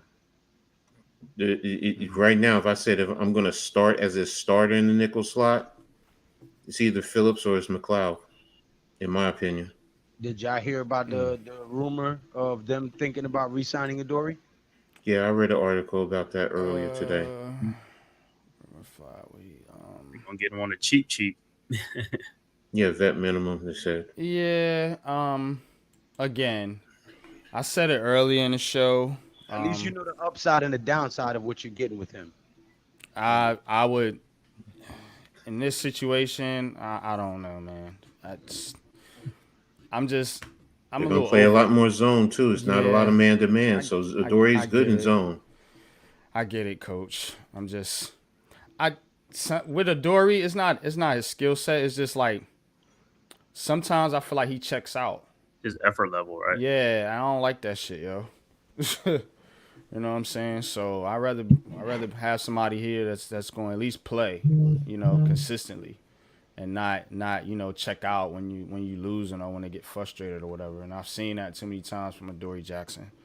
His skill level, I think he can still play. Don't get me wrong, but I don't know about the chemistry there. That's just my unpopular opinion, as I like to say. But Pat, talk to me. We're going to be playing a lot more zone. Go ahead, Lou. You got it. Definitely be an asset. Go ahead. Sorry. Nah, you got it, bro. Yeah, I agree. He could be an asset here, but again, you adding a player, you got to take a player off the roster. Who you taking off the roster? Darnay Holmes. Fair point. Facts. Okay. Because I could put Adoree' in the slot too. Pause. But yeah. I totally agree with your list. I think actually all them dudes make it. I think every last one of them makes it. Unless they sign Adoree'. Then Holmes is going home. I don't even think Darnay will go home if he signs on. I think Trey Hawkins might get bumped to the practice squad. I agree with you 100% on that, too, though. We've had poor coaching, poor management, poor decision-making from the top on down. You get no argument with me on that one. He said, Lou, Giants' issues are poor coaching, boss. What do you expect if you sign a right tackle and he can't get his assignments done and line him up differently and he fails again? It ain't his fault, boss. They ain't ready nowhere. True that, man. If they sign Adoree', I think Trey Hawkins goes to the practice squad. So safety, got Pinnock, Tyler Nubin, Dane Belton, Jalen Mills. Coach, you were saying to add a fifth one. If you were gonna do that, who would that be? Did they let go of McCain? Yeah, McCain been gone. Been out of here. I forgot he even played for us. He played one game. He ain't do shit. He played a few. I forgot about Trey Herndon. Oh shit, I forgot about Trey Herndon and Aaron Robinson. Aaron Robinson, I'm pretty sure he's Aaron Robinson. That's the goal. Stepped on the field since his first year, bro. Yeah. But you were saying what? Owens is my fifth one. Javarius Owens. Okay, that's fair. That's fair. Special Draft teams. pick. Yes, and that's the thing too. That's what I also look at too. I do when I look at these things, I do think about special teams, and a lot of times your second level and third level on defense, and your wide receivers and your running backs tend to be most of your special team guys. So you'll throw a tight end in there, an offense or a defensive lineman, depending on their athleticism on occasion. But most of the time, that's your special team. That's your special team core. So, and I get it. Most fans don't look at that. They don't think about that. They just look at, they play offense or defense. But, ladies and gentlemen, special teams plays a major role. And, there's some guys, like I asked earlier about Allen Robinson. I asked for a reason. Does he play special teams? Well, if he doesn't, that's a check off against him. Yep. But again, to the point earlier, about the versatility. You know what I'm saying? You don't just it's you can't just have a receiver, or a running back that's on the back end of your roster that doesn't offer you anything on special teams. You know what I'm saying? So you, especially back end roster guys, they need to have that versatility. Because you can't just be like, oh, I'm a receiver. Nah, you got 6 receivers ahead of you. What else do you do? Well, you're out of here. We can't use you because you ain't gonna never see the field. But yeah, Pinnock Newman, Dane Belton, Jalen Mills. Coach says Javarius Owens, possibly as a 5th safety. I only see them having 4th as of right now. I think the Giants usually keep 4, but Cave, what's your thoughts on the safety room? Yeah, I agree with that. Pinnock, Newman, Dane Belton, Jalen Mills. I know some people say he may not make the team. He may make the team. I don't know how they're gonna do, but with Bowen, the way he plays, like I said, with the way he plays, Mills was a priority free agent, I think. Right. So I mean, the way he plays, safeties, like 3 safeties. So I'm pretty sure. I forgot about that. Yeah. Right. He can play nickel too. Yeah. Yeah. He plays 3 safeties. Yep. So yeah, I agree with that, man. Yeah.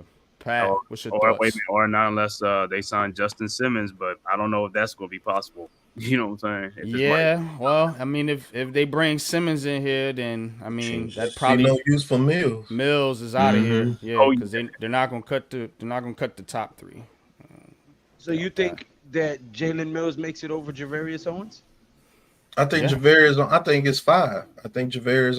That's what Coach is saying. 5. I'm saying 4. Because don't Shane Bowen run 3 safeties? Yeah. On occasion, but that goes to what I was saying about the safety earlier. With he went with 6 cornerbacks, I went with 5. That's what I mean by I look at the positions and then the special teams. So a lot of that goes into that. So and that goes into what we were saying. These guys can play multiple positions for a reason. So. And also look at the scheme. I mean, he plays 3 safeties. It wouldn't surprise me sometimes in certain zone coverage, you run cover 3 with your 3 safeties deep. And then, you thank you for letting me tap in. Sorry, Coach, but I got to head out, man. Little man is tripping. All right, man. Be safe, man. All right, Lou. Goes all right, Lou. All right, bro. I'll tap in with you later, bro. Subscribe to all these great content creators, man. Or I'm going to come up with a ninja mask, show up at your crib, slice and dice it, Judy chopper. You know what I'm saying? Judy Chuck. All right, bro. All right, brother, man. Shout out to Big Bro Lou, man. Y'all go tap in G Nation Inside Sports, Leather to the Face, Saturday nights, man. Fire show, man. Every time. So right. Bringing the heat. But Aaron Robinson would, if he wasn't injury prone, he would be. And last man standing. I really want to see this guy, man, Aaron Robinson. I really want to see him. I wish he wouldn't have got hurt. I wish he would have got his fair shake, but unfortunately, with the injuries, it's gonna be tough for him. I'm just gonna be honest with you. It's gonna be tough for him, but he definitely has potential. He showed that in the little sample size that we got in 2022, but Raphael, appreciate you, man, tapping in. Giants defense looks pretty solid. They need the right system in place, just like Alex Smith did. Good point, Raphael. We've been making some pretty good points, man. You really catching on to the Big Blue Crew vibe here. Alex Smith. He was considered a bust, remember? Yes, he was. So he got with the right coach and the right system, then boom. Yeah. So got to think, people. Coaching matters. the people around you, the talent around you matters, and chemistry matters. Chemistry matters.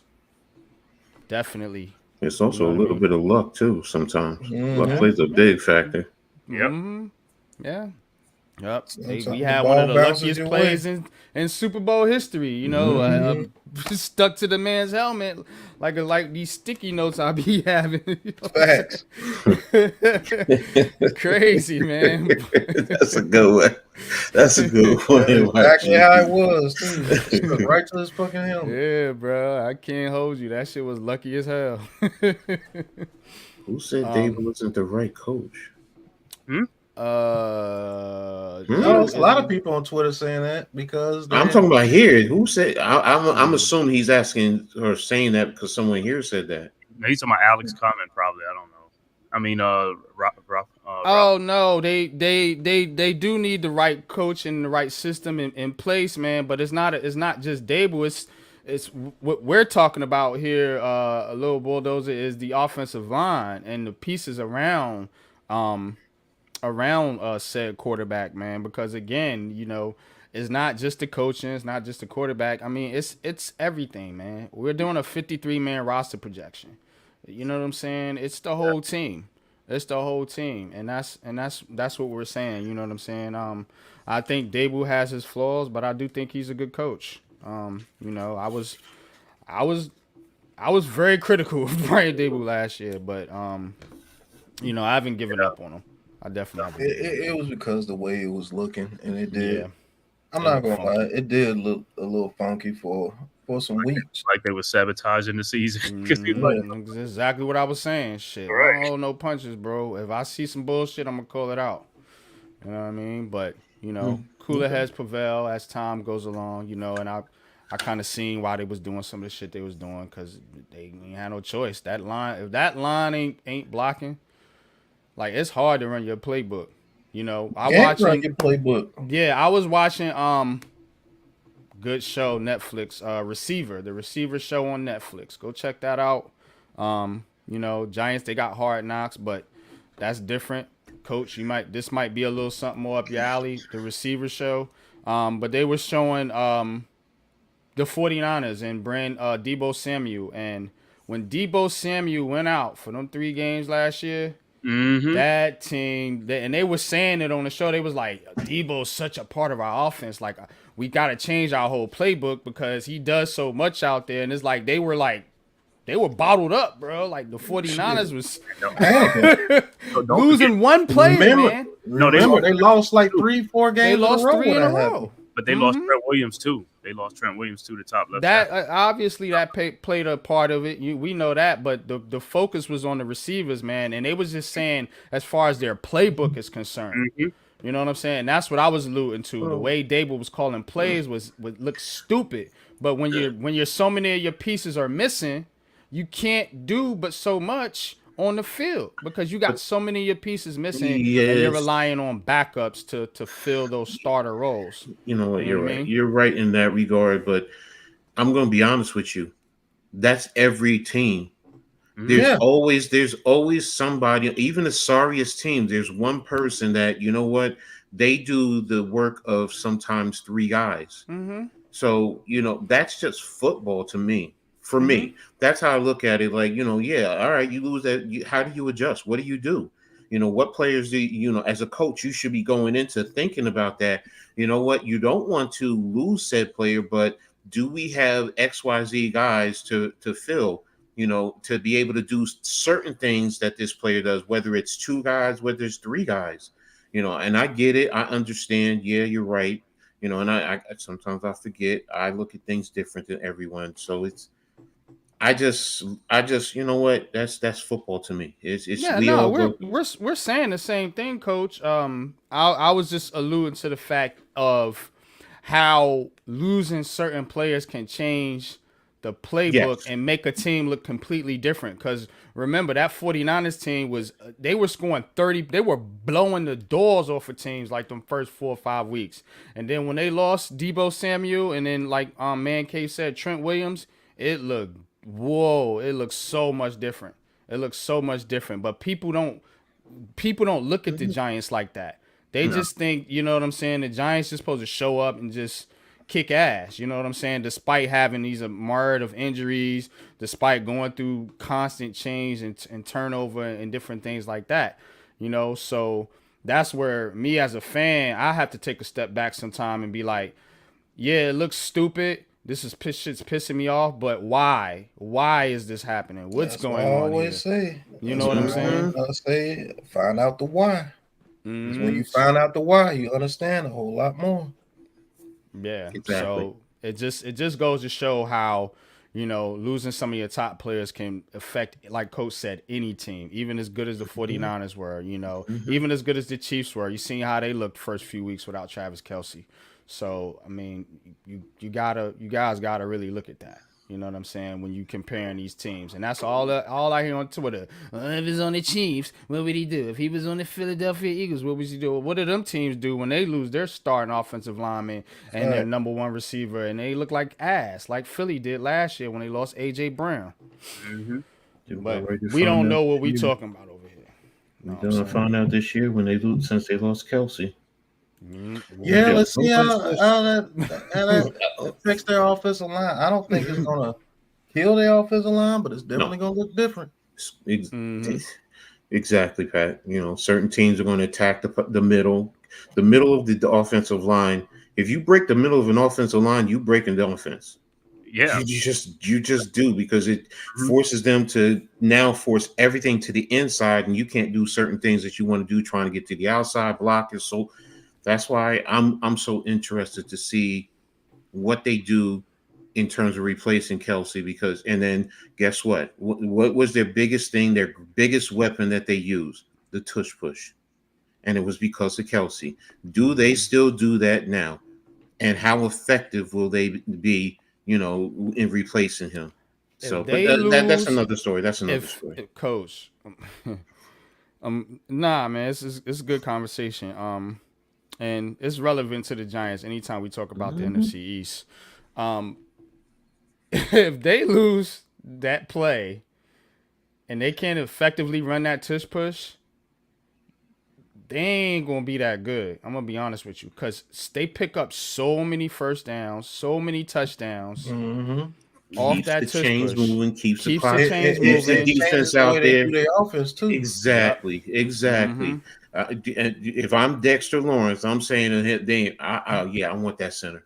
I Yo, want that center. I want Shane, really, when they play the Eagles, I want Shane Bowen to scheme that shit up. That tush push, like, look, get that shit, nip that shit in the bud. Because if you shut that shit down, I'm telling you, you're gonna blow the doors off Philadelphia. They rely so much on that play. So much on that play. Yeah, I they think base everything off that play. But If they it's get the also, 3rd and 3, 2 tush pushes. because First they down. run a 4-down offense but it's based on the also tush push. what it also does is demoralizes the opposition. So remember what I said about the psyche earlier? This is a key factor, because if you're saying defensively, all right, we're ready to get them off the field, and then they come out tush push and they just ram it down your throat, then you're like, damn, we out here again. Now I got to get myself revved up again to be back out here, as opposed to, you know what, 3rd and 5, and you stop them, you know, depending on the situation. Now they're not going to go for it. Now they're going to punt. Now you're like, all right, now we off of here. Yeah. Maybe we play a safe defense just to make sure they don't run no trick plays, but at least mentally you're saying they're out of here. Now our offense has the opportunity. So Man, that's why I was like, I wish our defense got to be a run stuffing defense. We got to be able to stop the run. If we could do that, we're gonna have a lot of success. And Saquon Barkley ain't no power back. He ain't good at 3rd and 1. We know. So go ahead and think he gonna be Superman over there. But yeah, special teams. I don't think it's too much to say about that. Graham Gano. No. I'm sorry. Graham Gano is out of here. My boy McAtammy's taking the job, man. Step up, Rutgers. Come on, Rutgers. Take the job. Let me stop. It'll be after this year he'll take it. Yeah, I maybe know. so. Because they're not going to pay Graham Gano another $4 to $5 million. No, I think I I was making like $4 million per year at kicker. Pat, That's crazy. I was joking. Pat, he's from Rutgers. That's why I was saying that. I'm joking. Oh no, telling you, that's what's going to happen. Graham Gano is going to leave, and they're going to bring that dude in. Yeah, and Especially that's if why he- they're working with him. Yeah, I mean that's why they're working with him now, and they get the special roster spot before him because he's an international player. Yes, he has an excellent leg for kicking that ball out of the back of the end zone on kickoffs. Man, definitely does. He was a great weapon, but I don't want to talk Rutgers right now because then That's crazy. Last man standing. Shout out to you, man. Appreciate you tapping in, man. If you're not subscribed to me, Unpopular Opinion Sports, please do so right now. Also go subscribe to Coach Ed's Amazing World of Sports. Go subscribe to TheMan-Cave and also Big Pat Sports Talk. If you're not already subscribed, man. But this is a dope comment. Crazy stat. Bills offensive line started every game together. Crazy, right? But we don't get the same grace for our troubles. Just saying. I did not know that. I didn't know their offensive line started because their offensive line isn't the best, but they got chemistry. If you start in every game, you know what I'm saying? You're gonna develop that chemistry. Why you think the Giants' offensive line started playing better down the season last year? A little bit better. You know what I'm saying? Because chemistry is such a big part of sports. People got to realize that, man. Again, go check out that receiver series. Go check out just any football. Just watch football, watch basketball, watch sports, and watch teams that got a lot of talent, and you wonder why they can't win. You're like, like Dallas, like the Phoenix Suns in basketball. Like, why can't they team? Because they have no chemistry. Half of them dudes don't like each other. When you don't like your teammates, or when you're not on the same page with your teammates. You want to know what's so crazy, man? It's tough. What the fuck happened between Dak and CD Lamb in that playoff game? Like they were going back and forth. You would have thought those guys were the best of friends. What happened? The playoff atmosphere is so much different than the regular season, bro. Mm-hmm. You really find out between the boys and the men when it comes to do or die. Pressure bust pipes. Like that was absolute. I said, man, this dude's been in tune all season long, and they wait till the playoffs to do this. Mm-hmm. That was crazy to me. Diella, if you shut Philly's run down, defense down, look. I know Brown and Smith are 1, 2, maybe the best in the league, but again, the Philadelphia Eagles are a run-first team. And Barkley be damned. They had Swift last year. He's a damn good running back too. Doesn't get the credit for it. But if you shut down their running game, and particularly that tush push, and you force Jalen Hurts to throw all over the field, in the middle of the field where he struggles, you know what I'm saying? And you play coverage and put pressure on him, get this team in 3rd and long, you're going to beat Philadelphia. Yeah, you get Philly a consistent 3rd and long. You're going to beat them. You're going to beat them. The reason they eat is because they're always in like 2nd and short or 3rd and short or 4th and inches, and they can do that stupid fucking play. That's what if you shut down the running game, you shut down a tush push. You shut down a tush push, and you put them in, and you force them, Jalen Hurts, to beat you with throwing the football over you, and he's not going to do it. They'll make a couple splash plays here and there, but consistently, he's not going to fucking do it. I'm going to tell you right now, he's not going to do it. Give a damn what nobody say. I watched the fucking game. It's way easier said than done. It's way easier said than done. It ain't like you just going to go out there and do it. You're right, Pat. You know what I'm saying? We could talk about it all day. I'm just saying this team can be had. And I'm telling you how they can be had. And what you said earlier, in terms of, team play, about not liking each other and the impact that it can, or the effect that it could have. I mean, as a coach, I've always said, I don't care if you like each other, but you know what? Respect each other and respect each other's job that you're doing. And when you go out there, as long as you do that, you're good. You ain't got to be boys. You ain't got to like each other. Just understand we all have the same objective in terms of doing. So to me, that's a slippery slope when you start talking about, well, if they don't like each other, it's going to affect the way you play. No, as a professional, I'm going to say that as a professional, if you allow that to affect your play, then you're not a professional. Yeah, that's basically what I say when they don't like each other. It's the dumb shit. Like, oh yeah, I'm gonna leave him out there on the island because he think he cold. No, you play to have your teammates back. Yes. Now after the game, when you take out the helmets and pads, you ain't got to say a fucking word to each other. Exactly. But when you out there on that field, y'all play like y'all brothers. You gotta have each other's back. You gotta make sure your assignment is done.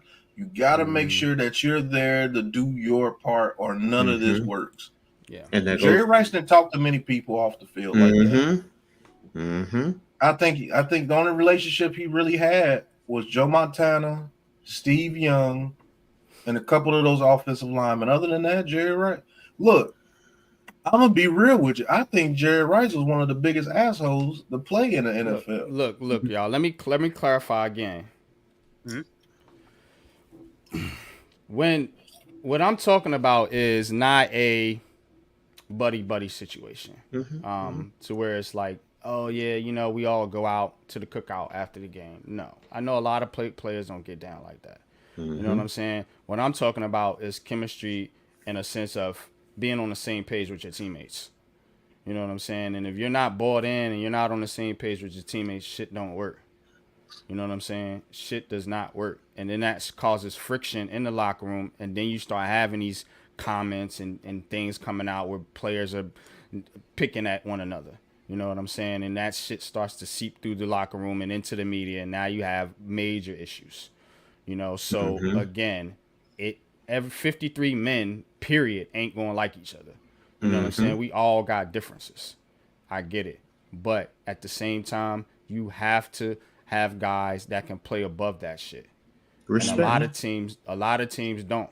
A lot of teams don't. A lot of these players are young. A lot of these players are sensitive. They let shit get to them. They watch the media. They watch Twitter. And it's, you know, it's a little bit of a different atmosphere these days as opposed to when we grew up or when Coach grew up. So again, it ain't the same in a lot of, and that's why a lot of these coaches like Bill Belichick and some of these older coaches, they're struggling to have success in the modern day era with the new age player. And it's not knocking the players, it's just the vibe is different. You know what I'm saying? Because information is more wide open to where back in the day, it was easy to keep friction inside those 90s and 80s locker rooms. You know, guys were probably in the fucking locker room beating the shit out of each other, pause, and nobody heard about it. You know what I'm saying? So that's the difference in today's era from back in the day. So what I'm saying is a little more important. And I like to clarify a statement that I made. But go ahead, Coach. Go ahead. What I'm talking about is just ultimate bottom line respect. That's it. You got to respect the receivers. Have to respect the quarterback and the job he has to do. Yes, you got to run your route. You got to be where you're supposed to be. If the quarterback knows you're supposed to be at this spot on your fifth step, then you need to be there. That's just plain and simple. If you're not, you're going to lose the quarterback's trust, and he's not going to respect you in terms of you doing your job. Yes, that can create friction. You have to discuss that, but ultimately you still have to, as a quarterback, respect that this man is trying, and what is the defense doing, you know, to ultimately take away what you're trying to do as an offense. These are the things I'm talking about in terms of respect. You still have to respect the other man. You ain't got to like him, but you got to respect that he's going out there and he's trying, and you still have to go out there, and he in turn has to respect you. And defensively, because one of the biggest way you can lose respect with your defense is leaving your defense out to hang. You out there 3 and out, and you going 3 and out, and you going back out, 3 and out, and we going back out. Yeah, now that causes a problem. But defense, some defense will overlook that, like you were saying just now, and say, "The offense, we got you. We got you. Don't worry about it. Just get your shit together. We got you. We'll hold it down until you're ready." But most of the times, yeah, that causes frictions in the locker room. But the bottom line is you still have to respect the offense for trying. Defense may just have your number that day, you know, and they may be taken away. And you know what? It is what it is. And yes, in today's day and age, The respect is what I'm talking about. Yep. Players don't respect one another, and they don't even respect coaches. That's fact. Like you said, information is out there. Well, sometimes that information takes away the reality. It gives you a perception, which yes, perception is reality, but that ultimately that is not the truth. And that's what I'm talking about. I ain't gotta like you. Fuck yeah. There's teammates I didn't like. Hell the fuck yeah. You know what? Think Stephon Diggs is liked? Yeah. I promise you wasn't like. I promise you right now that dude ain't like. And I just want to clarify one thing because that could be taken the wrong way. What I said. I said Jerry Rice was probably one of the biggest assholes to play in the NFL. I'm not saying that he was a bad person and that he did dirty things to people. No, that's not in his character. Right. What I mean by is Jerry Rice played at such a high level that in order to even be in his presence, you have to be one of the top dudes to ever play this game, like a Joe Montana, like some of the offensive linemen he played with. If you go through Jerry Rice's history, I bet you 95 to 97% of his teammates like, man, Jerry didn't fuck with us. Jerry did his job, and Jerry went home. You can tell by the way that dude sits. Watch the way he sits when he does interviews. It's like his aura is like, Nick, there's nobody out there that can fuck with me. I don't even acknowledge you. We probably had the biggest asshole in all of football. LT. Sorry. Yeah. And to be honest with you, I think dudes did chill with LT to a certain extent until LT got to doing what he wanted to do. Yeah, LT broke out. You couldn't hang with him doing that white stuff, and it was like, nah, bro, I got okay. Let me put it like this. I think LT was approachable. I don't think Jerry Rice was approachable. Fair. That's you fair. See what I'm saying? Jerry Rice was so good, and don't get it twisted. LT's the best defensive player to ever play. But I think Jerry Rice was the best player to ever play. I agree. He was my favorite player. And he walks around just as such. Receiver, yeah. No, player, period. I think that dude was the longevity, the production in that longevity, because that dude went over to the Raiders and still put up 1,000 yards. Damn near 40 at 40 years old. And made it to the Super Bowl with the Raiders, him and Tim Brown and Rich Gannon and them. I know there's a debate out there, but name me somebody that was better than Jerry Rice when it comes to a whole career. Deion Sanders. Can't say Tim Brown. Deion Sanders.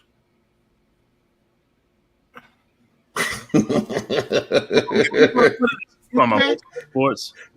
I think Deion Sanders has a bigger impact than anybody that ever played the game.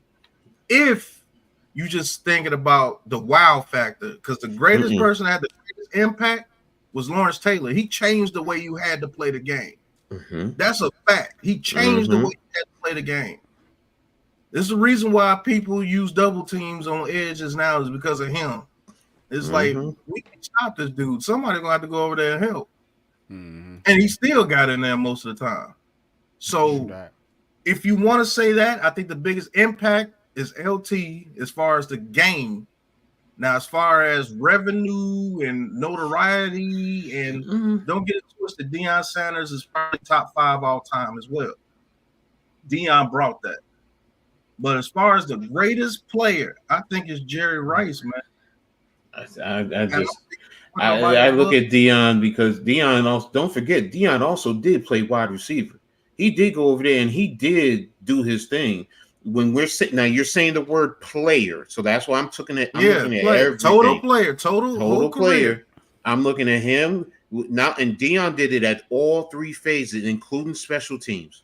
Okay, so name the categories that Deion Sanders leads as a DB. Now, I'll give you this: that dude was so cold that people didn't want to test him. And that's the reason why he didn't get more interceptions. And that's why it's hard. It's hard to when you do the numbers. I get it, but now as a coach, he shut down your number 1 receiver so many damn times.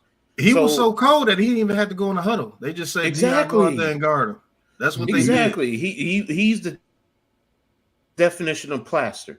He's the definition of plastic. You know what? Number one, that's who you got. That's plastic. They can play zone with everyone else, and he's the only one playing man. That right there is it. That's when I'm saying player. And then if you put him on, and I'm not saying he played offense at consistently, but there were times that I saw the defense roll a safety over the top towards him. You had so no now choice. he's impacting. And then on special teams, like the guys were you could literally see it in their eyes running down the field. Please don't run by me. Please don't run by me. Please don't run by me.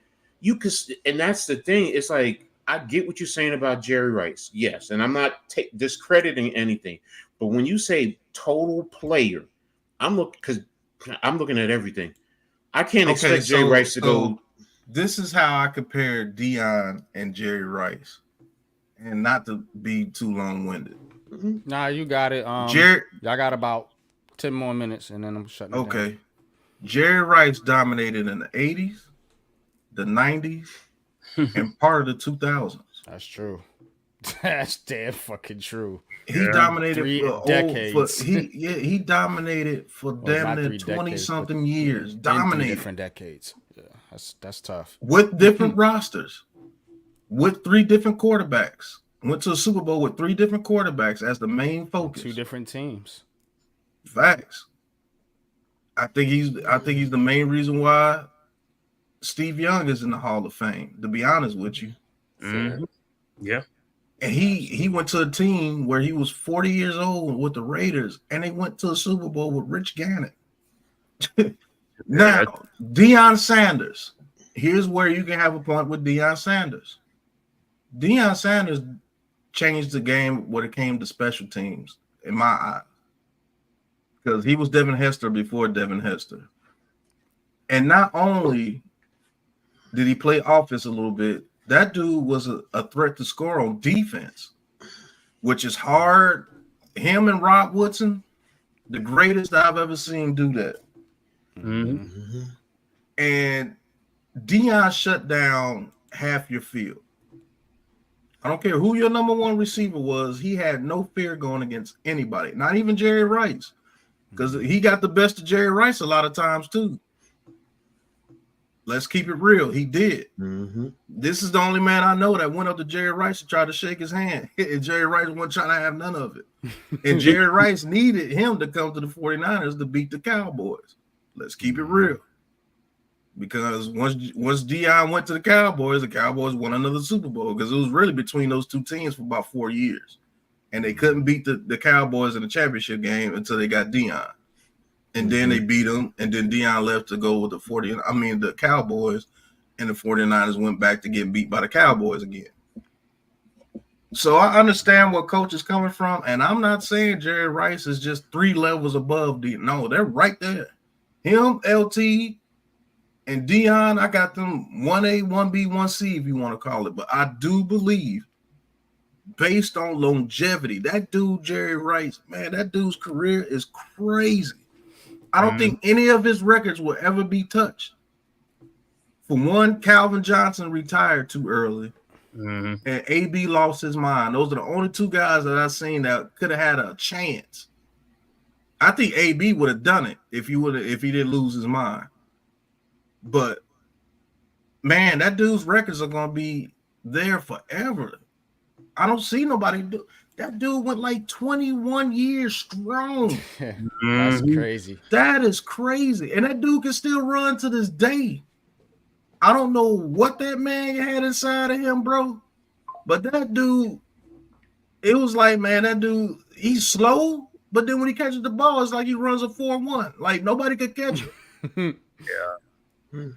It was weird, bro. Like that dude's whole career. When you really look at that dude's career, it's like, man, what the hell was he doing? He trained though, like crazy. Man, like this dude, catching bricks, running heels. He did some insane. Man, shit, that dude played football like this was his only option in life. If he doesn't make it here, I'm gonna die. That's how he played. So, like Adams felt. Yeah. How to get out of here. Fucking lose my life. That shit was crazy. And he did it in eras where you could put your hands on the receiver. Could you imagine Jerry Deion Rice says, now? LT, Deion Rice, Reggie White, Bruce Smith, Barry Sanders, Deacon Jones. Yeah, that's a Bruce good Smith is list. up there too. Bruce Smith was nice. Reggie White was nice. Right, yeah. Reggie White was an absolute behemoth. Yeah. But yeah, let's wrap up the show, man. I'll get to the top tight ends in Giants history next week, y'all, because I would keep the stream going, but I do gotta get up. I do gotta get ready to head to work. So, tell everybody where they can find you at. Give everybody your last closing statements, man, and tell the people what you got going on this week so they could tune in and tune into your channel, man, and check out your content, man. We'll start with Man-Cave, our newest member of the Big Blue Crew, man. Appreciate you, brother. Thanks for always tapping in, showing up to the streams, and giving your insight, man. Definitely got big things in store. Coming up basketball season, we're going to do our thing. You already know, man. But go ahead and plug your stuff. Man, I just want to thank everybody, man, for tuning in for Sunday Conversation on G Nation Inside Sports. Unpopular opinion. You know, Coach Ed Gladney's Amazing World of Sports, Big Pat Sports Talk.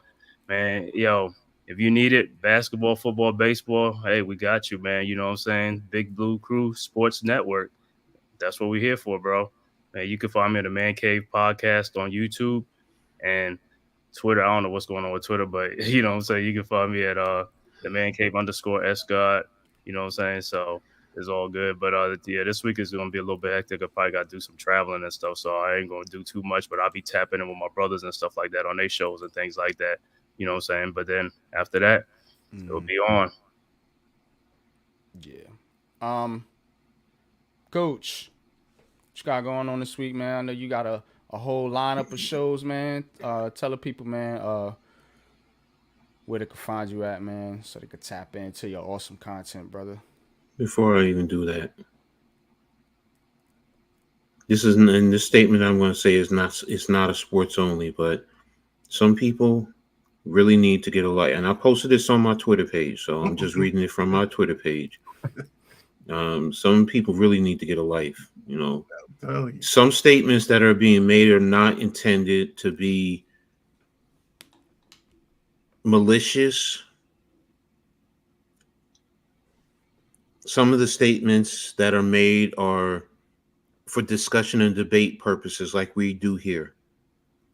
For me, if you don't like what I post, deuces. Seriously, go on with your life. Leave me the fuck alone.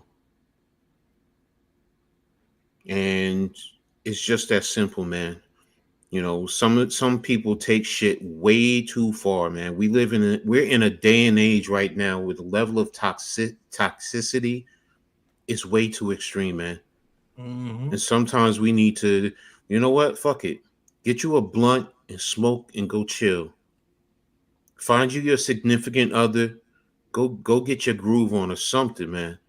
Because sometimes we need to fucking calm down, man. Because it's way, way too far.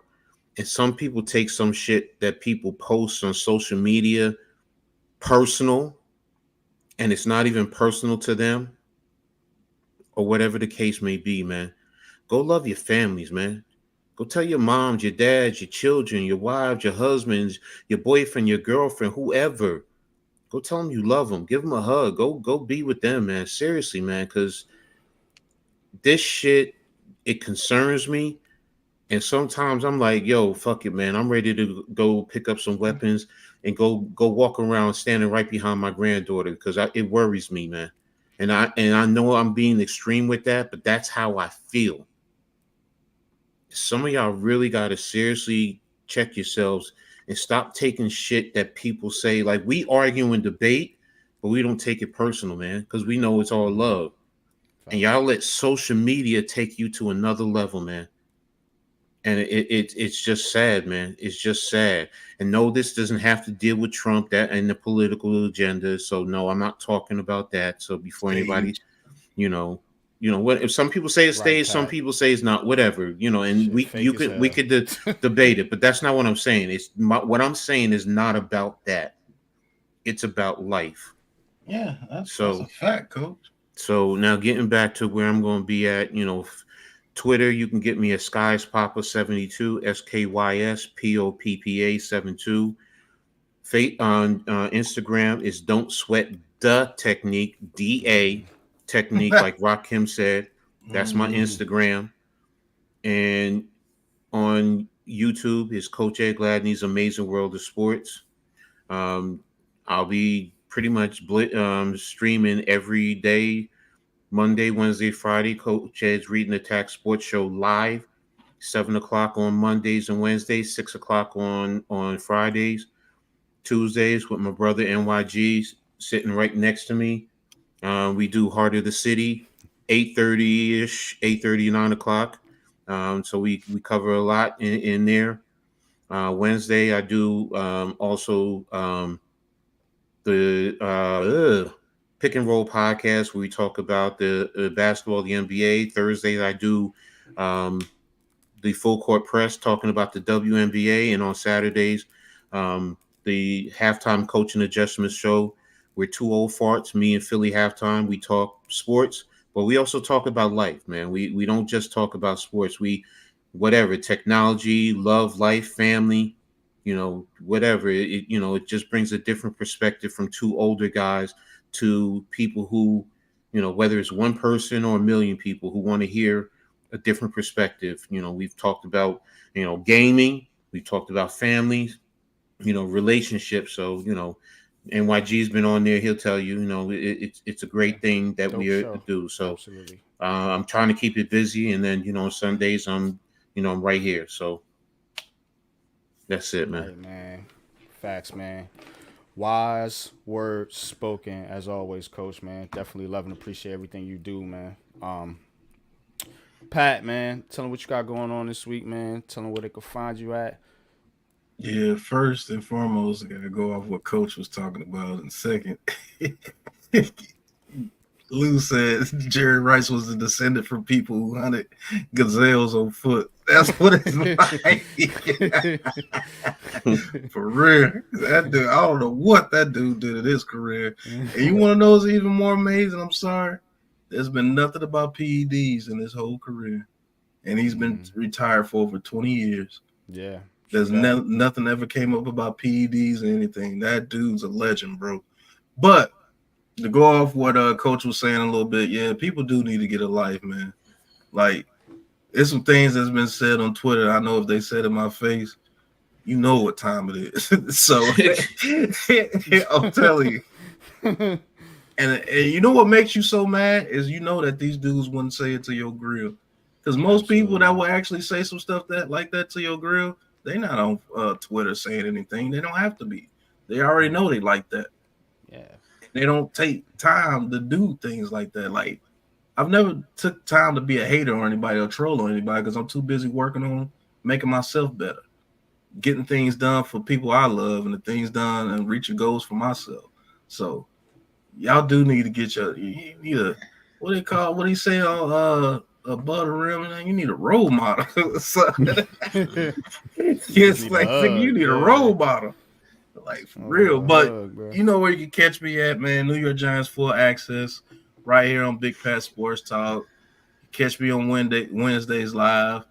I got to do better getting on Tuesdays with Coach and NYG, Heart of the City, Leather to the Face, the Big Blue Lounge, calling the Giants games, NFL all 32. You can just catch me anywhere, man. I'm somewhere working. But yeah, man. Proud of my whole Big Blue crew. Shout out to Man-Cave for joining the crew. You already know what it is, man. You're gonna put in the work, and people are gonna say some stuff, so get ready for it. But ready, bro. Other than that, man, you can just catch us, man. All sports, all the time. Let me add one more thing, NYG. Mm-hmm. This is a little lighthearted. It's a little funny. Mm-hmm. Yo, Elon Musk, man, you grimy. You grimy for what you did with Twitter, man. Yeah, you gotta pay to go live. That's crazy. What the hell? Elon, you already know, bro. Like, Elon, I ain't mad at you for trying to get your money, but damn, let a brother know. Like Right. we was like, yo, what the hell is I this? just tried to go live on Twitter. It said, You no, you gotta can't do it, player. no Yeah. more. I said, what? You got to subscribe. What? You can't do it, Exactly. player. You gotta be a premium A premium. member. He wants you to buy. He want everybody to buy Like that fucking check, man. Nobody. I wants think to it's do like that $14.99 a month. I'm not shit. Man, doing that. kick rocks. Yo, That look, shit. look, look, And look, he's look, playing on these lame dudes' heads because they believe that blue check makes them mean something. Like, dude, Yeah, makes him fucking legit or some shit. Right. Man. yeah. I miss the look. times where the blue check really meant you was No. legit. No. What I tell you, Man-Cave last night, I'm like, yo, fuck it. Well, I'm gonna Right. go back to old school. I'm gonna just take the link from this, which I got to do go to our Twitter pages. We just gonna take the link, put it in there. You just click the link. You just come to our YouTube page. They just losing out. That's all you doing. You That's losing all. out. Yeah. That's all. That's all. Yeah, Iman. Yeah, you gotta go. You gotta pay. You gotta pay now for us if we can't Yeah. stream on Twitter no more. You know, No. so So but you fuck won't it. be able to see the streams anymore on Twitter because I'm not No. paying $15 a month just to Ain't go no live bizarre. on Twitter. I'm not even Nope. getting paid on Twitter like that. So You're right. Yeah. No, to get paid on Twitter, you got to be a premium member. If you look, I looked Right, at it. Biella. There's three categories, and one of them is being a premium member. You got to be 18 years of age, and I think you got to have 500 followers. If you do that, you can get paid. You can be monetized. I'm just like, that don't make sense. So I'm paying to be monetized. That's what you want me to do. You want me to pay to be monetized. He trying to recoup some of his money. You right. yeah, recouping a lot of that money off people making money off Twitter, man. That man, Hey, Elon, that's crazy. You ain't doing this to me, man. You ain't doing this to me. Hell no, nah. Man, that shit shocked me. I Facebook the same way. Diallo says he deletes it after every football season. I'll use it for last minute injury news. All right, I ain't mad at you, Diallo. I ain't mad at you. That's respect, man. That's respect. Right, man. You could just come here for your injury news and your fantasy shit, man. Fuck Twitter. You know what I'm saying? Real shit, bro, man. But definitely catch me. Heart of the City, Tuesday night, 8:30. Big Blue Crew, you know what I'm saying? Me, Coach, Man-Cave, Lou, Pat. You know, we got several others. My boys, Big Fan Breezy, Leaf pull up in the building, giving that basketball content, man. So we got a lot of live things going on in Heart of the City. Full New York Giants full access Tuesday night. Big Pat Sports Talk. I'll be there. Catch me the Big Blue Lounge Thursday night with Big Bro Lou. I'll be there. Friday, Blacktop Podcast. I missed last week because I was pulling a double, but we will be back Friday night. Fridays. I think that's when I'm going to add the All 32 live show after Coach does his show. So if Coach or NYG, if y'all have time, that's when we'll do the All 32, man. We're gonna go into film reviews, plays, schemes. This is the All 32. We're gonna be talking about all 32 teams in the NFL. Big matchups during the week. That show is gonna be super exciting. It's gonna be super dope, but it's gonna be super entertaining. Definitely want you guys to tune in and interject yourselves in that show. If you're not a Giants fan, you can watch this show. If you're Cowboys, Eagles, any type fan, definitely going to be trying to get special guests to come on that show as well. Yeah, this All 32 thing is going to be dope right here on the Big Blue Crew Sports Network, man. So definitely tune in for that, man. I'm gonna be doing that. That's going to start doing the regular season. Right.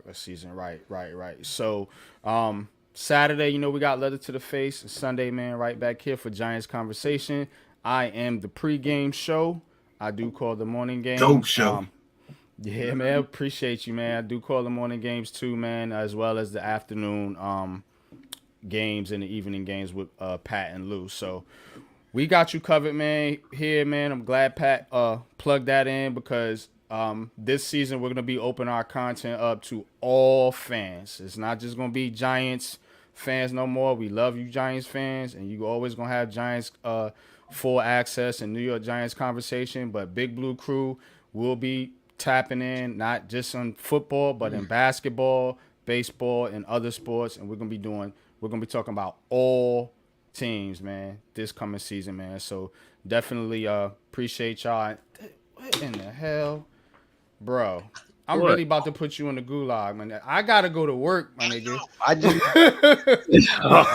Bro. okay.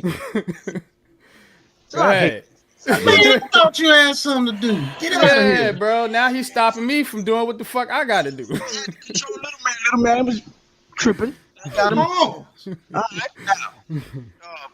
I just need 2 minutes. I know you got to go to work, so I'm gonna be brief. There's a lot of hating people out there on social media. It's a lot of negativity on social media. It's a lot of people pushing false narratives, lying, pushing their own agendas, political, whatever the case may be. We don't do that shit here. We give you sports content. All right. We give you grown man advice from people who are experienced from all walks of life, different cultures, different nationalities, different backgrounds, men, fathers, husbands, sons, brothers. You know what I'm saying? That's what we are. You know what I mean? And we give you our outlook, our perspective, and our insight on sports, life, and a plethora of other things. If you get value from it, subscribe. If you a hater, go somewhere else and hate. You know what I'm saying? There's a lot of it on social media. There's hate everywhere that you can go join. Hate. But don't bring that shit here. You know what I'm saying? We about something positive. We about growing. We men of business. You know what I'm saying? And if you about that, come join something real. If not, kick rocks. Mm-hmm. Spread love, not war. Right? Facts. You don't want war because you can't win. Big time facts, man. But definitely appreciate all y'all for tapping in. Y'all already know who you are in the chat. Salute to all y'all, and salute to the people that's been following the Big Blue Crew, man. You know who you is, man. You guys in the chat, man. Ghost, Iman, Diella, all y'all, man. Too many to name, man. But definitely, man, we appreciate y'all for supporting us because, again, you know, we get curved by a lot of channels, man, because we speaking real shit. You know, we're not going off media narratives. But for you guys to come here be around every day, motherfuckers anyway. facts. Motherfuckers who ain't trying to come over there. But for you guys to take time out to listen to us on each and every one of our streams, pretty much, you know, and it's a lot of us. So we definitely appreciate, man, all our loyal supporters, man. Definitely, man, and trust me, NYG22 and the Big Blue Crew. We got y'all, man. We got y'all, man. Definitely, man. I want to have something for the supporters. I really do. That's something we're gonna have to work on, fellas. I am gonna be doing fantasy football this year. So I want to open that up to people in the chat. You know what I'm saying? To give you know, some interaction there or whatever. But I mean, you could thumb it down all you want to, but you know what I'm saying? I'm joking with you, man. You know that. I do this for our supporters. You know what I'm saying? Because they fuck with it. I get it. Yeah, But I bro, think you it know has me. ruined the game itself, you know. But anyway, I mean, you say what you want, man. I want a lot of money off fantasy football, so I don't give a fuck what you say, bro. That's bread to me. That's why I Every think season. you need to bring that trivia back, and we need to go head to head, each member of the Big Blue Crew. Trivia will be back at the start of the Diella season. says save him a spot, bro. Yeah, definitely got you, Diella. Yeah, you already know. I don't like that fantasy stuff when it comes to people trying to be NFL analysts off of it. But as far as getting some bread, I want some bread on that fantasy. Check your DMs on Twitter. Check your DMs on Twitter. Check your DMs on Twitter. Man, all four of you. All right, man. We're gonna shut it down. I really do got to get out of here, fellas. Because yes, indeed. But Lord have mercy. That being said, man, it's the Big Blue Crew, man. I'm hanging out We with up out of Coach. here, y'all. You know that. Gracious. Yeah.